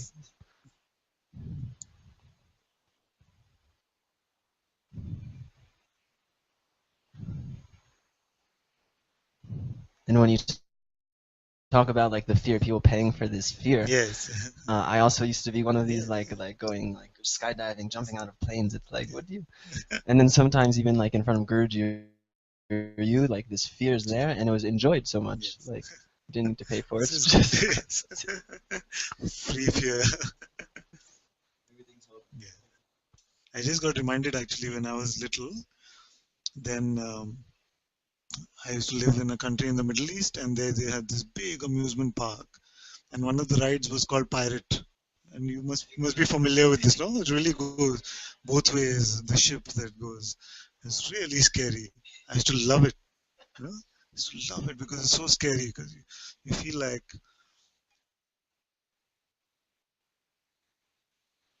why it helps also is because you know somewhere that you're safe. You see? So to experience this fear with the reassurance that nothing can happen to me, You see? That is what we pay for. Then this is just like satsang, and actually it's just like life, because we see that nothing can really happen to us, and then the appearance of this fear itself can be enjoyed, like you say, because although the sensation of fear is there, but really you know that nothing can happen to me in reality. An appearance, yes.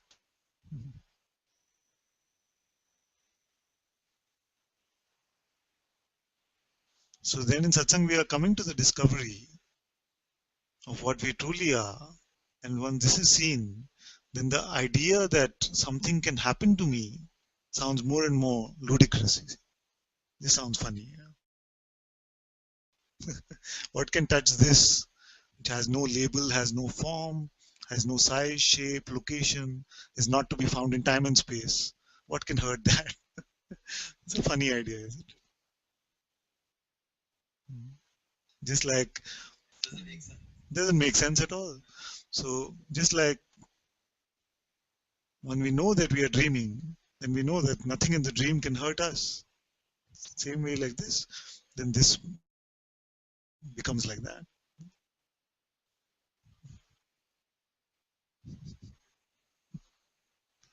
And what convinced me always that I'm a dream character? Only the thoughts. So my position is not changed. This is important to see. It is not as if our position has changed.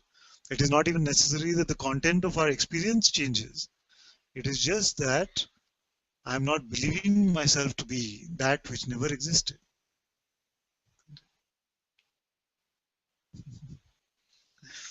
So it's funny that actually after hearing this and seeing this, some of us still can go on with the idea of being that somebody.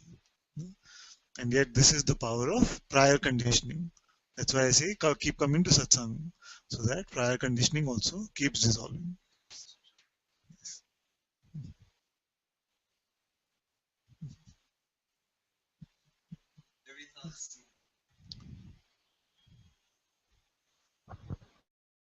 Every thought is so empty, Yes. like there's nothing to them, like this.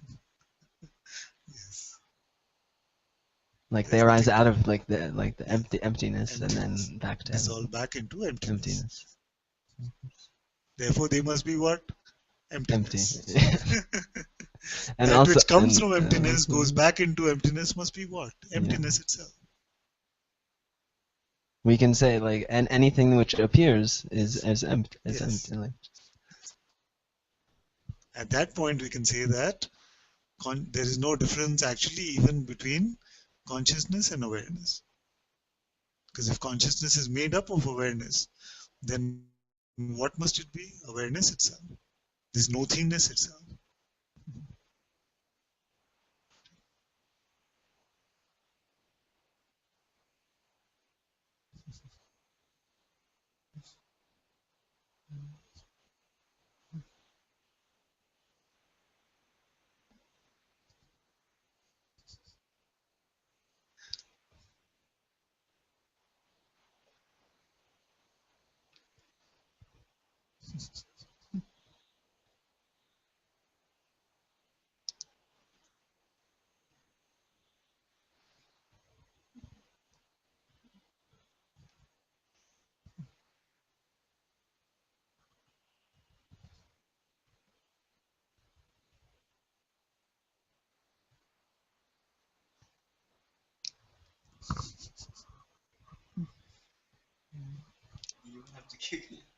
Yeah, I'm happy like this. Nobody meeting nobody is the best. Nothing happens.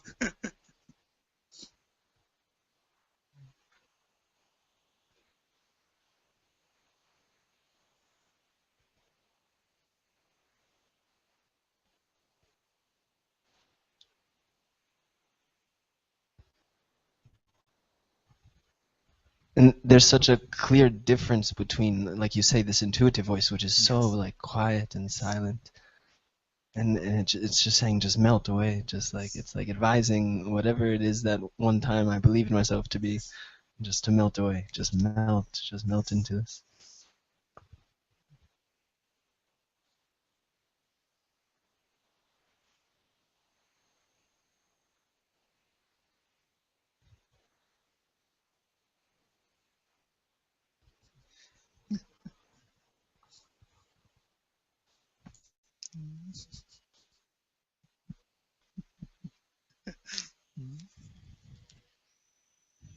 No meeting, if you were to meet as people, can match this meeting, and there's nobody meeting.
Yes. He says even the laughter is silent. Like one of those old black and white comedies. Charlie Chaplin.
Yeah, yes.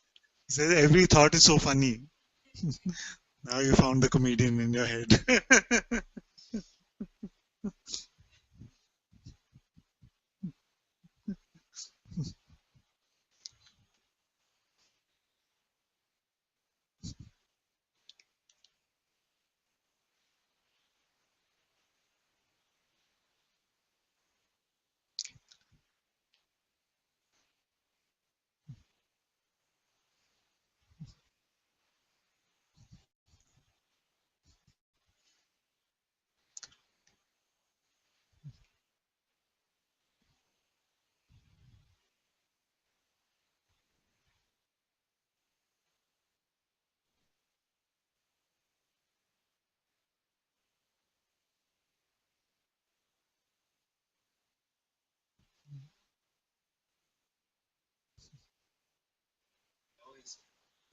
Always been this, yes.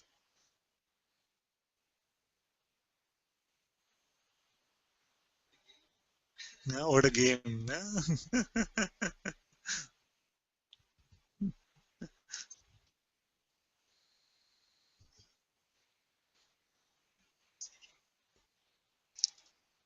It feels like sometimes it needs to be confirmed, like the game is a game for yourself, about yourself, like thousands of times sometimes Yes. before it's like, oh, like it's actually like this. Even though it's been confirmed and Yeah. confirmed and confirmed. It's never changed.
There have been many times in my life, like throughout this life, where I said and I feel now that I like just die right here like Mm. this, and it's okay like this. Yes.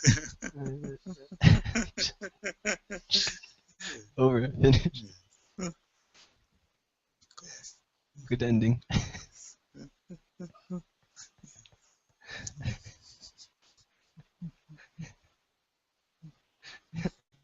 It's like an ending to a story that never began. Yes. It's true.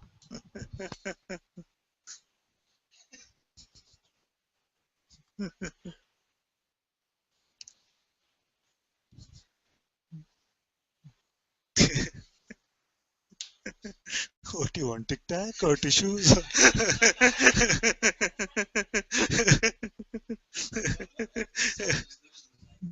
No, I just photo. Yeah.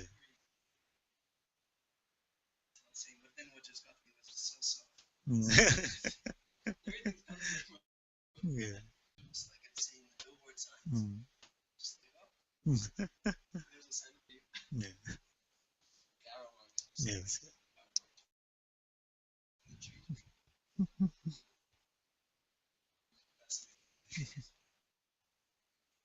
Amazing.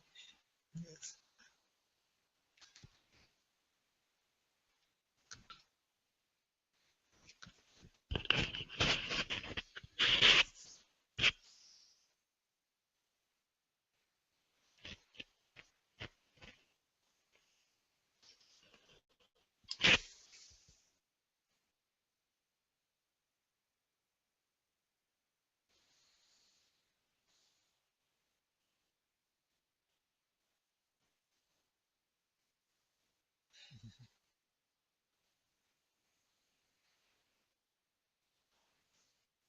Yes, 2 hours.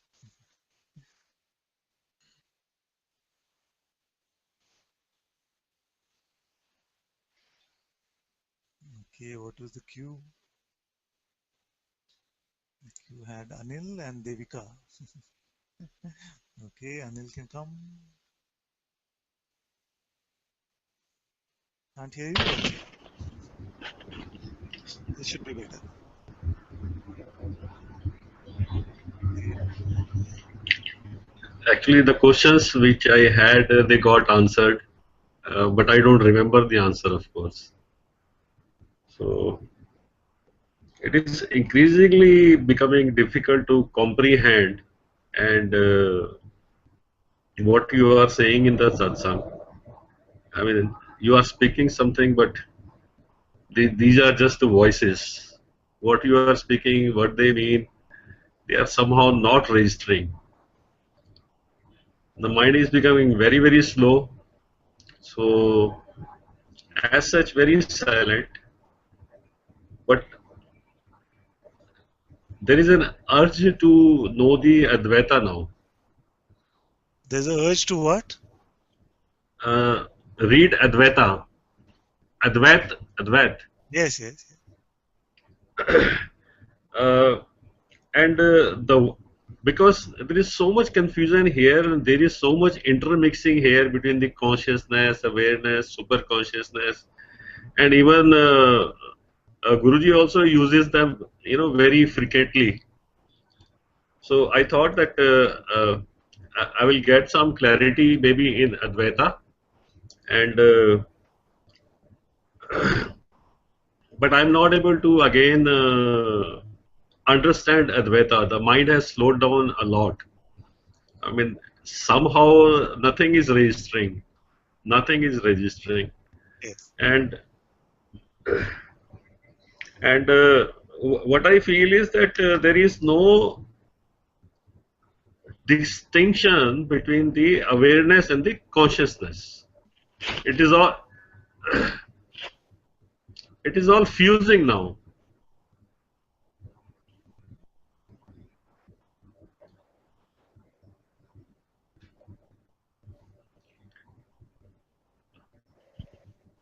So it is all fusing now.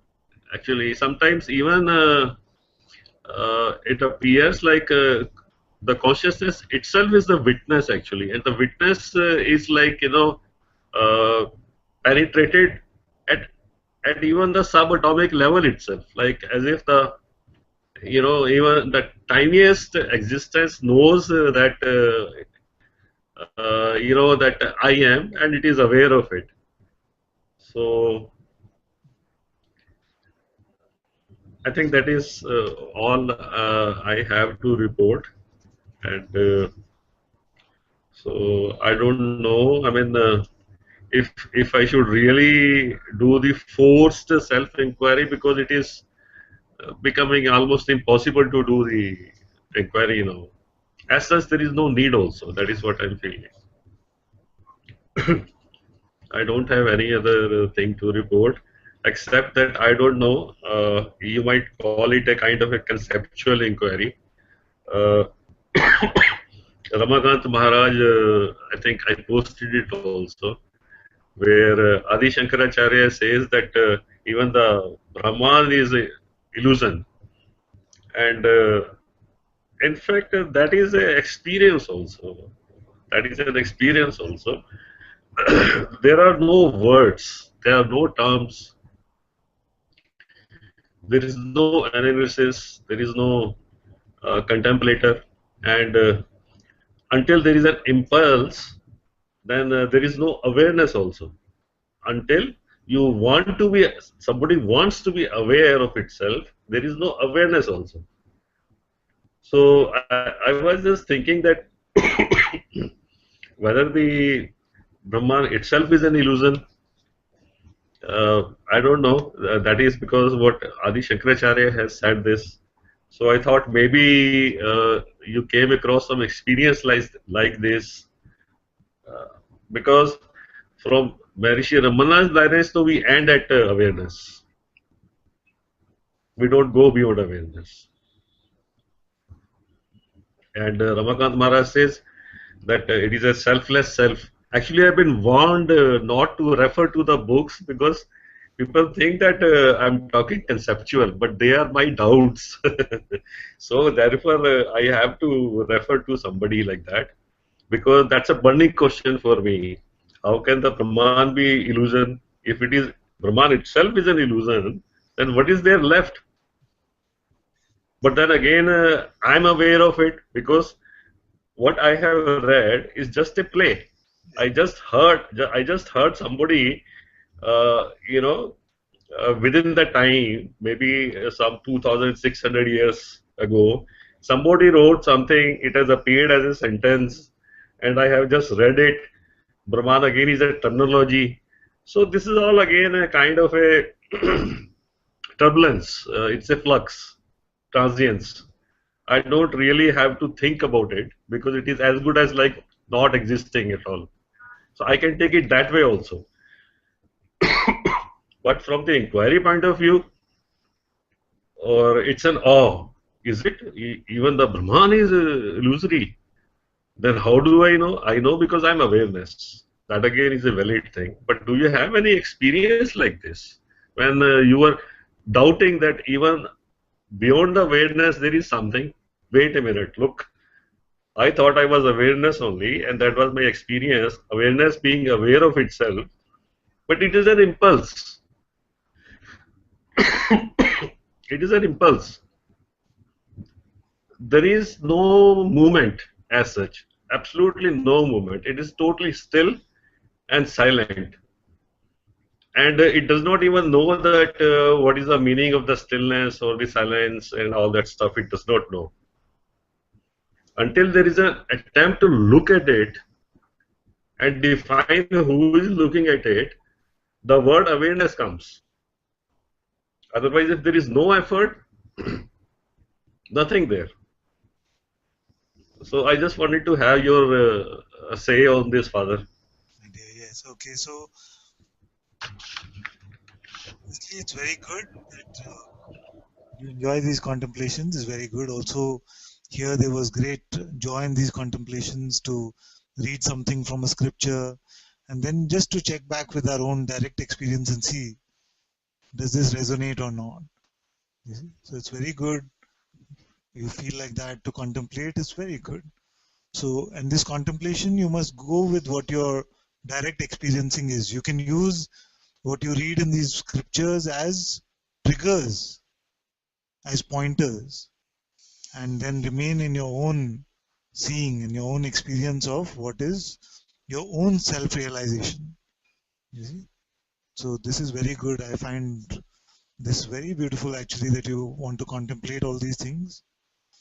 I don't find that for you, although it might have started off very mental, but now I don't find that it's so mental actually. You're looking at things, you're using triggers which might be mental or from some book, but then you're clarifying with yourself and seeing, what is this? What is the meaning of this? That awareness also is not it. You see, there's nothing wrong with this contemplation, just to check. You see?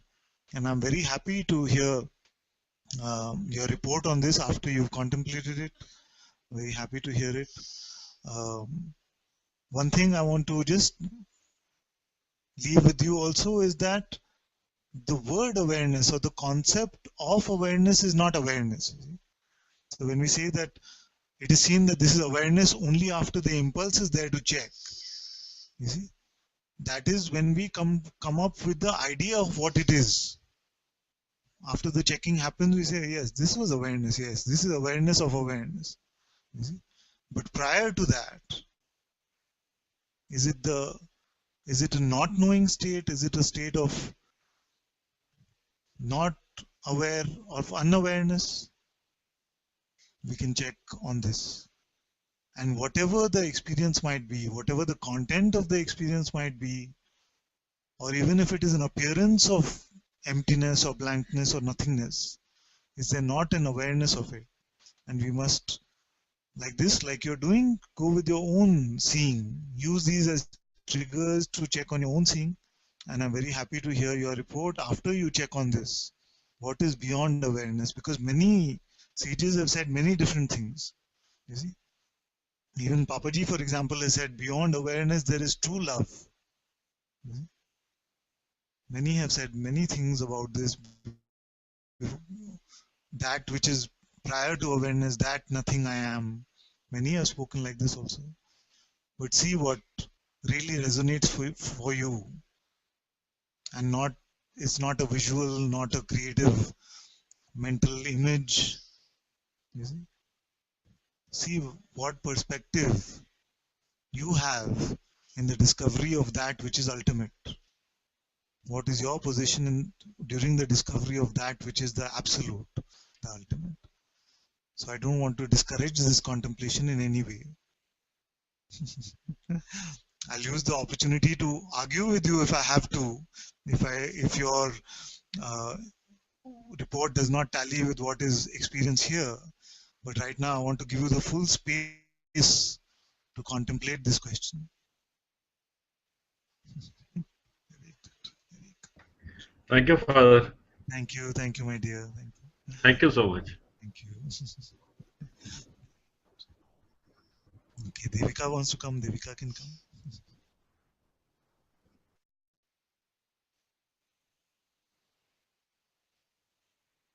Namaste, Father. Namaste.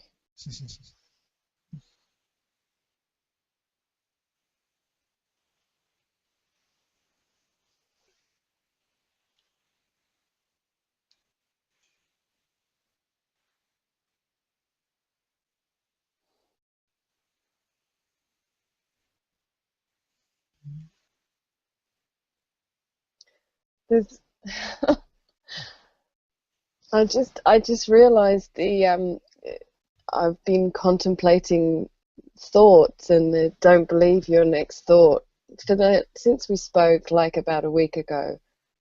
And for the longest time, I've been so used to thoughts coming and just disregarding them, and thoughts coming and disregarding them. But I realized that there was always this subtle belief that they were my thoughts, that they somehow belong to me. And just sometime in the last few days, I realized that they're nothing to do with me, and it just felt like a hand going like that, or just like I'd in a very kind of subtle way always been just holding on to the side, just clinging on, and it was just don't need to hold on, and it was just there. Yes, this is very good. This is very good. This is very good, because it can be that for the longest time there can be the sense that I am disregarding my thought, or I am not believing my thought, and that sense of me can persist in the me that is disregarding their thoughts. You see, but then you say that, but they are just appearing and disappearing. I really have nothing to do with them. They are not about me at all. Yeah, You see, that can be completely. very spacious to find this. Very. And this is effortless, isn't it? Once we see Com- this, then it is not an effort to not believe. Although initially it might have seemed like some effort, I'm disregarding, I'm not believing, then you find that it is just a simple allowing of everything to come and go. Let go of that support that she was talking about. No? Just a simple floating. Yeah. It's freedom. It's freedom. It's just there's no doing or not doing. There's just, I'm going to say it again, there's just this. Yeah, there's just this. Just what is. This is freedom. No need for any interpretation, subtitling, commentary. I love you so much. I love you so, so much. Thank you. Thank you.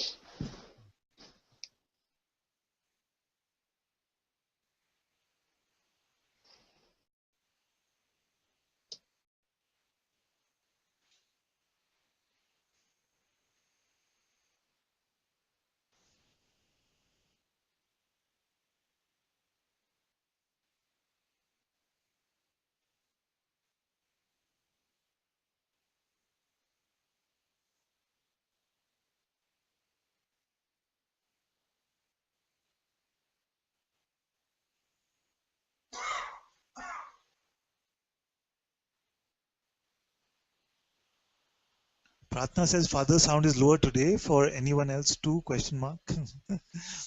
I don't know actually. I might be speaking softly, or it could be a setting, or I don't know.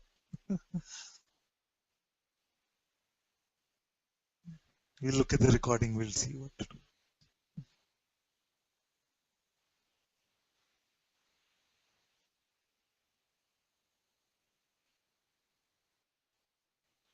Yes, yes, of course.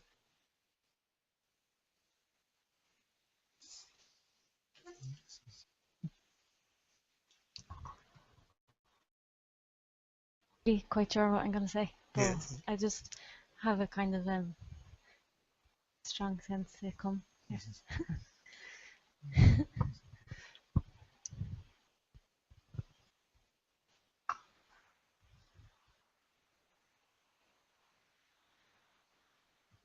Maybe it's like Closer.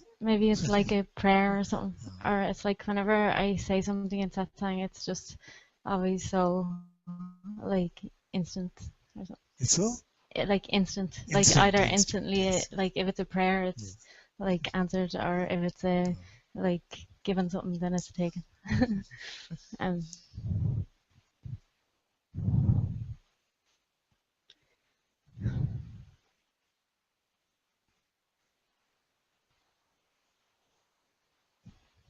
just like there has been lots of like kind of contemplation happening Yes. here. Maybe like all different kinds of contemplation, but they're not really like separate from each other or something. But like the main thing, and I think I said it to you already, was something like, I don't know how to say it like exactly, but like sometimes there's like a tendency to just like disregard the like phenomenal world or something. Phenomenal. Like, and it's not like even like egoic or something. I don't Yes. feel like it's just like it's just genuinely no interest or Take an something. example. Just genuinely that there's just no interest in anything, like kind of. So when did this occur to you? No, it's just like there, and like you joke about it all the time, and like I don't like mind, like I like it, but like Because that would be phenomenal. No? yeah, yeah. So, I but then keep, for those who are wondering, I keep teasing her, but this is just an appearance, so it doesn't really. but like naturally, like I don't really feel like I want to be like that. Like I don't want to be in the world and just like disregard the world or something. Like if someone came to me and said that they're like they feel like sad or something, I don't just want to go, yeah, well, whatever. Like But I don't feel. Is this what? no, how it doesn't. is? It doesn't happen like that. Like, but more like the contemplations just led to like lots of insights, and sometimes I hear you like saying things like new insights come every day, and maybe it's a little bit like even like a judgmental when it comes here. It's like, but I don't even care about insights. Insights. And in a way, it's true as well. Yeah. Like, well, but anyway, lots of like insights were coming, and then there can be like just like very subtly, like a sense as if like I know something, but like I'm just so like grateful to life because it doesn't allow me to hold on to that for like any amount of time at all. It's like as soon as it's noticed, like life just like Something. like it just shows me that I can't say that I know anything at all. So somehow I just want to like to say this in Satsang that like as soon as I feel like I know something, then it's like the openness is not there anymore at all. Like no matter how like subtle it is. So just I don't know, just like I can see that like even though there's I don't know if there's like personal ideas or something, but like it's like it seems like ideas like just they're just like disappearing, Yes. and like in the moment when there's no sense of like a knowing anything at all, and there's just like no ideas. Even though I know you say this like all the time, It's okay. It's okay. but somehow it's just like becoming like so much more clear that I don't know, life is just like too beautiful, and it's not even the like as often when I feel like everything is like beautiful, Yes. it's because of what's like formless Yes. Yes. somehow. But at the same time, I'm just like somehow it's like, but I can't explain it or anything. But I'm just like really like coming to see that the form is not like separate at all. Like not even like, I don't know, you know. I know we say that all the time. I don't know.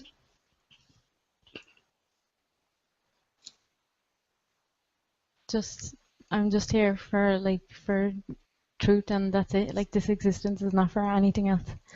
And I know like it's known here, so I don't even need to say it, and I don't know why I'm saying it, but there's just like strong urge to come and say it, and I don't.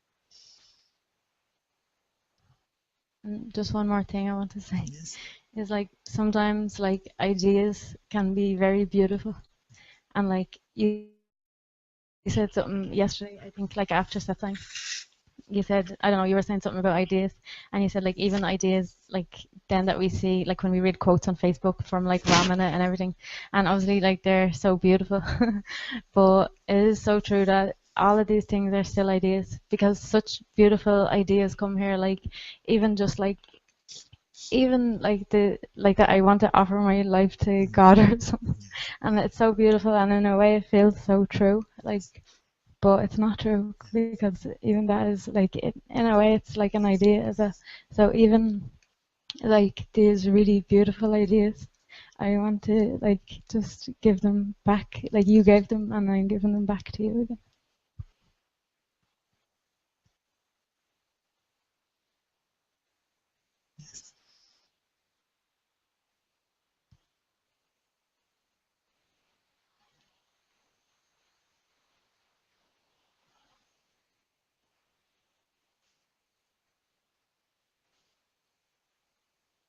It's a very, very beautiful report.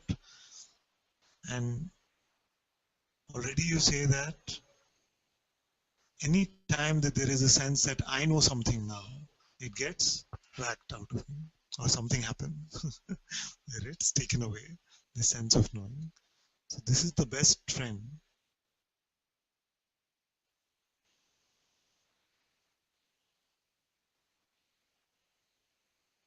And I find that this integrity, to be able to come and speak and say that even the most holiest idea is ultimately still an idea. And I see that what is here in reality, the absolute truth of what I am, even this idea does not apply. Even the idea to God is not true for me, not because I have a sense of judgment about it, but more that I see myself to be this non-phenomenal, formless nothingness, which is not even an active participant in this play of life. There's nothing really to be done about this one.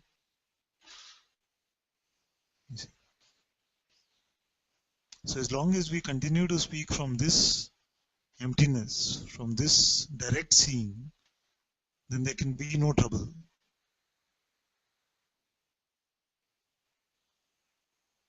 But if they themselves become ideas, then that is what sometimes causes trouble. So like this, we can just speak from what is, and you can see that that which I truly am is untouched with any of this play, and no idea really applies to it, not even the holiest one. You see? And this can be a beautiful expression of the truth. And I enjoy hearing this. I could hear this. I could hear you speak all day actually. But the minute it becomes, thing is just an idea. Even what Bhagwan said, just you see the tone changes in that, right? So many times when we come to the recognition of what we are, in the freshness, then these insights can come. But if these insights ever become knowledge, then they become the most painful knowledge. And you yourself say already that if there's ever a sense of knowing anything, then it gets whacked away anyway. So to hear this, that even the holiest concepts don't apply to me, even what Bhagwan said is actually untrue from what I find myself to be. There's great joy and appreciation in hearing this. But if it was coming from a place of, oh, even what Bhagwan said doesn't apply to me because, I'm beyond all this, and then it can be great. Like, what is this? I mean, this is just ego talk. So this is the beauty, that the same word, the same content can vary in its fragrance. So it can be completely fragrant like it is right now. It can become, when it becomes stale and given to the mind, then it can become just, you know, ideas of specialness and arrogance.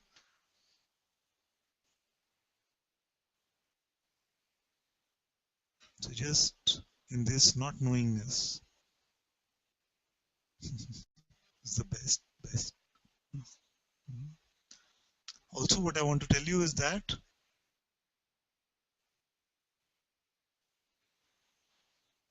remain true to whatever you're saying, whatever you're seeing. Remain true to whatever you're seeing,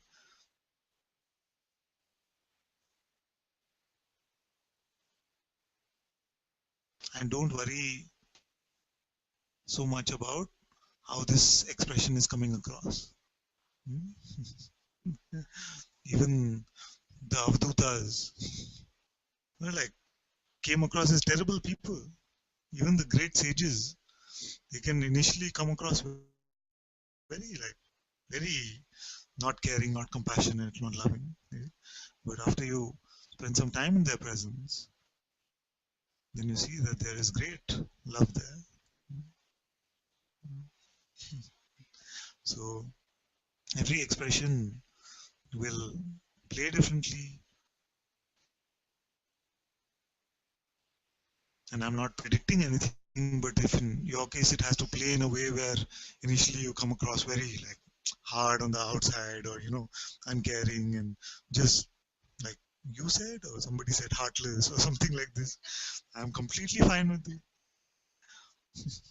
You see, maybe that is the way of consciousness, to bring only those who can deal with this kind of stuff, only those who are strong like that to stay with you. I'm not predicting how it's going to be or anything like this, but I don't mind if it has to be like this. As long as you're remaining true to what you're seeing, then the expression can play in any way. As long as you remain true and open and full of integrity in your expression, then I'm not at all concerned about what people are thinking about you, or these kind of things. Because I know that those who are finding the truth about themselves, whether it is recognized or not externally, they have only love and kindness to offer to this appearance, even to this appearance, knowing that it is an appearance. And not from this place of, oh, I am offering love or something. It is natural, just on its own. So there is nothing that you have to work towards as far as that is concerned.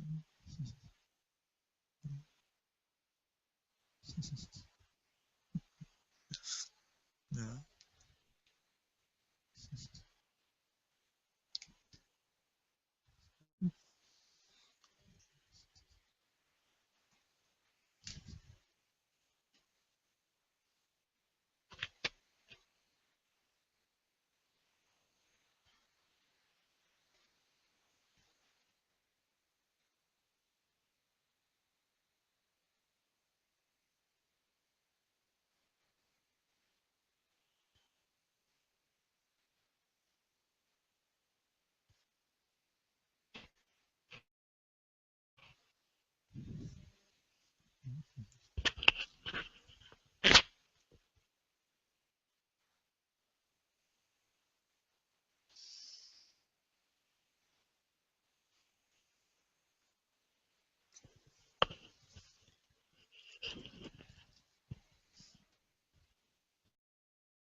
Everyone is saying that today they understood you. And Shivani is saying she's got her Irish ears on today. So Jayani wants to come, you can come, my dear. Namaste, Father. Say, my dear.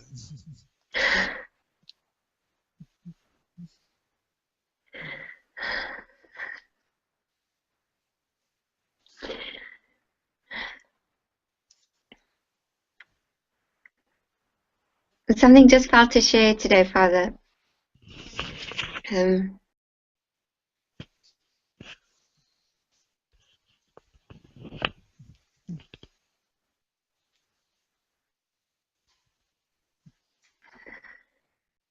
Something you wanted to share? Yeah. Sorry, the words. There have been some. It's the same. It's so difficult to speak.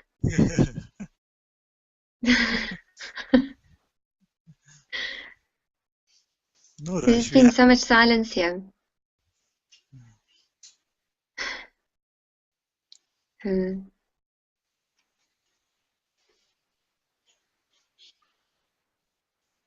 It's like everything happens, but this doesn't happen.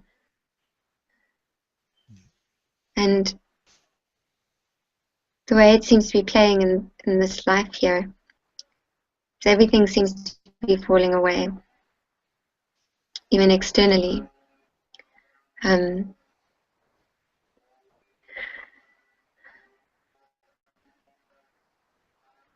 My marriage is falling apart. My marriage. Can you hear me all right? Yes, my dear. Yeah. There's just something that just is moving away. I can't even say what it is. It's just moving by itself. Everything just happens by itself. And there is something that's just, it's just moving, yet not moving. And it's just, it's all such grace.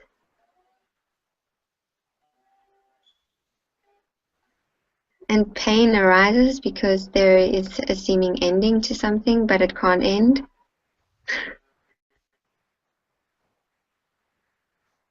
But it's all also so perfect.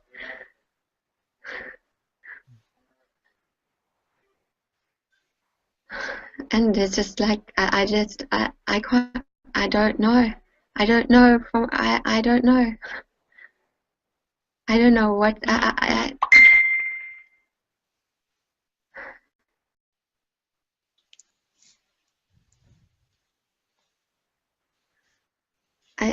don't know. But somehow I just something wanted to share. Like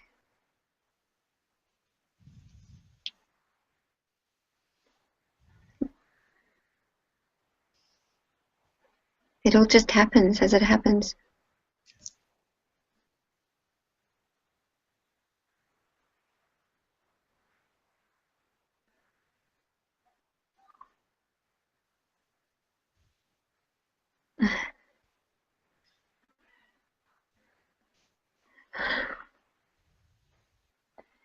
And somehow something doesn't I can't even really say, but like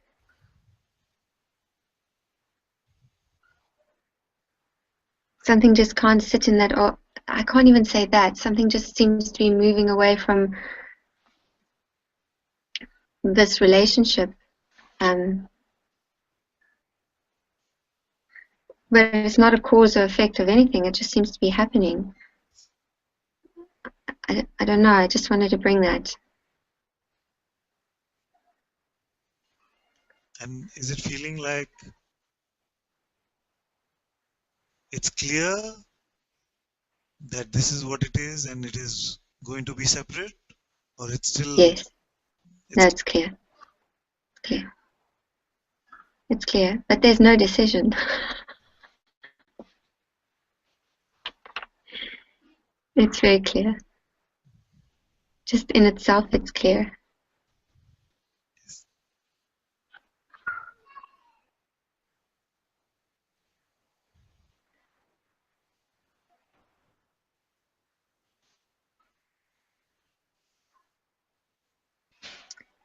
I have no idea how.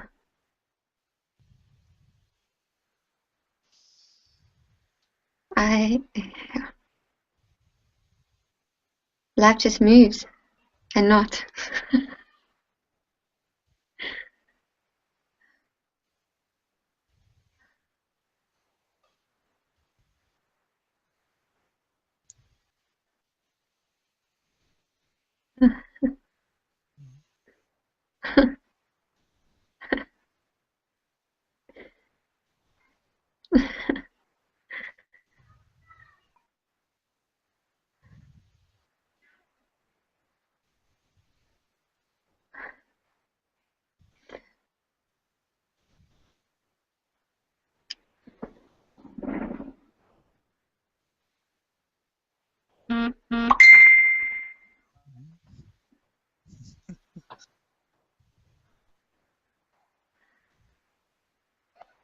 I don't. I don't know.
There's even there's a deep pain in it because there's deep, deep love, but doesn't. And I'm not minimizing that, but that also doesn't seem to matter somehow.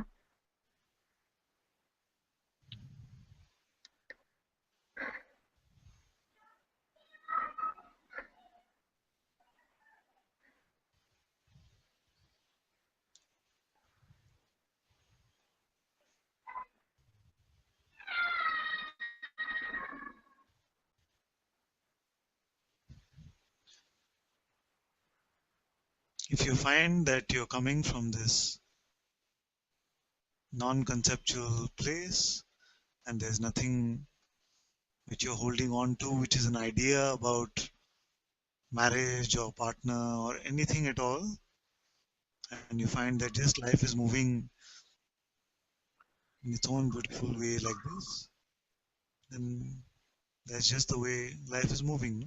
There's nothing that. Yes. So in the play, if there's something that can be done about it, in the play, it is only to check whether I'm coming from I'm presuming myself to be some concept or some idea about myself. And if I find that that is not true, then just another appearance or movement of this phenomenal energy which is here. That's how it feels.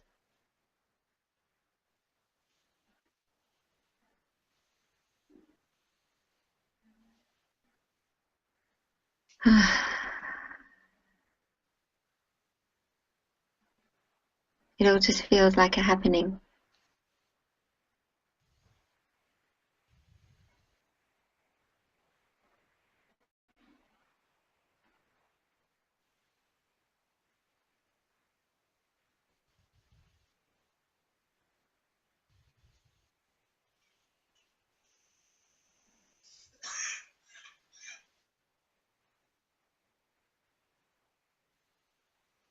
This is very good. So you say this is how it is.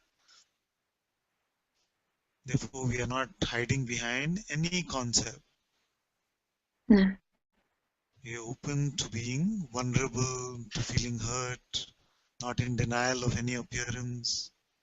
no, It's seen as an appearance, yes, and yet it is felt and experienced as well as an appearance. yes. So, as long as there is no way or something, then we are good. Then we are good. Sorry, Father, what did you say? As long as there's There's no no? conceptual blocking No. from feeling whatever is appearing, and it is just moving in a very non-conceptual way.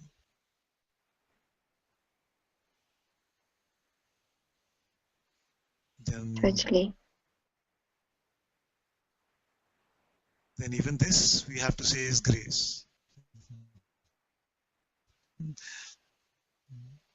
Yes.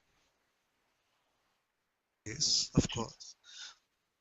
And yet I find beautiful grace unfolding when we have no idea about ourselves, including the idea that I have no idea about myself. Yes.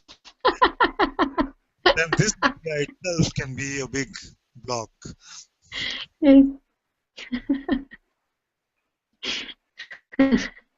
Emptiness is not left with the idea that I am empty. No. It is empty.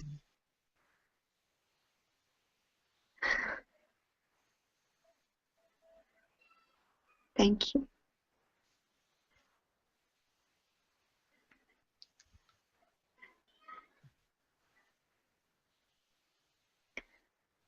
Yeah.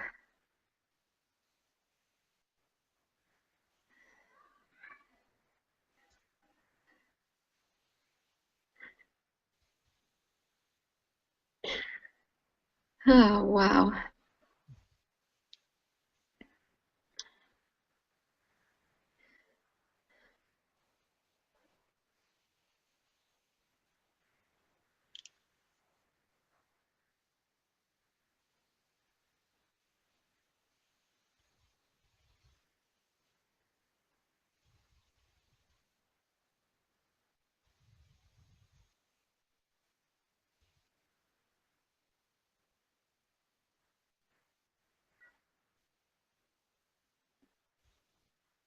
There's no idea whatsoever how this would even be explained to my partner. Like it hasn't been broached, but it's just become clear. What like there's no it would just So you think he doesn't even know? no. Well, it's been coming. It's a long time coming. It's very clear. It's been a long. It's just I. So don't have any plan about that also. Yeah, there is no plan. It's no capacity for that, Father. There's no capacity. Like there's no capacity to.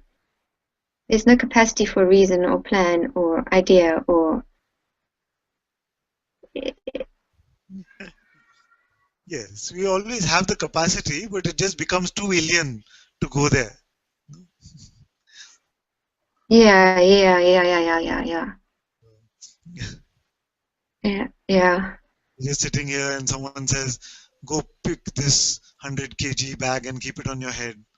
So we have the potential, maybe not here, but some might have a potential Okay. to pick it up, but there's just no inclination to. Why would you want to?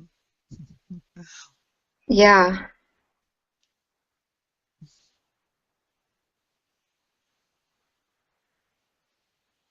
Um,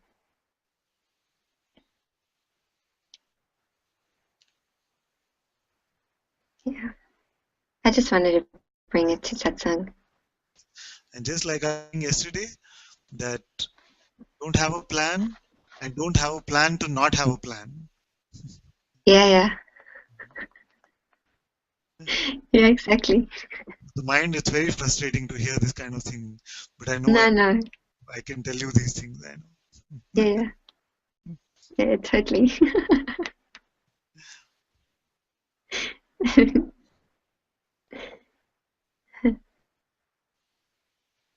Oh,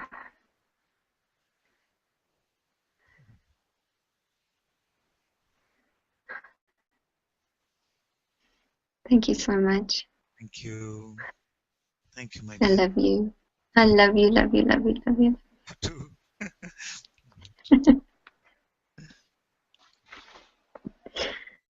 Thank you.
Thank you also very much for being in Satsang today.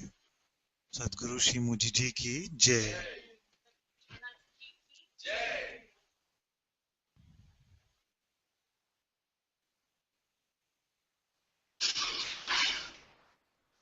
Jay.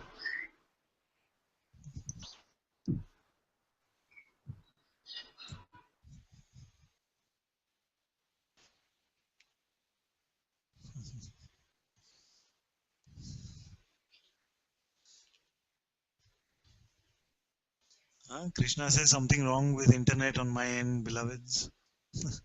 All you need the internet for, my dear, is just to end the broadcast now. Thank you. Thank you, my love.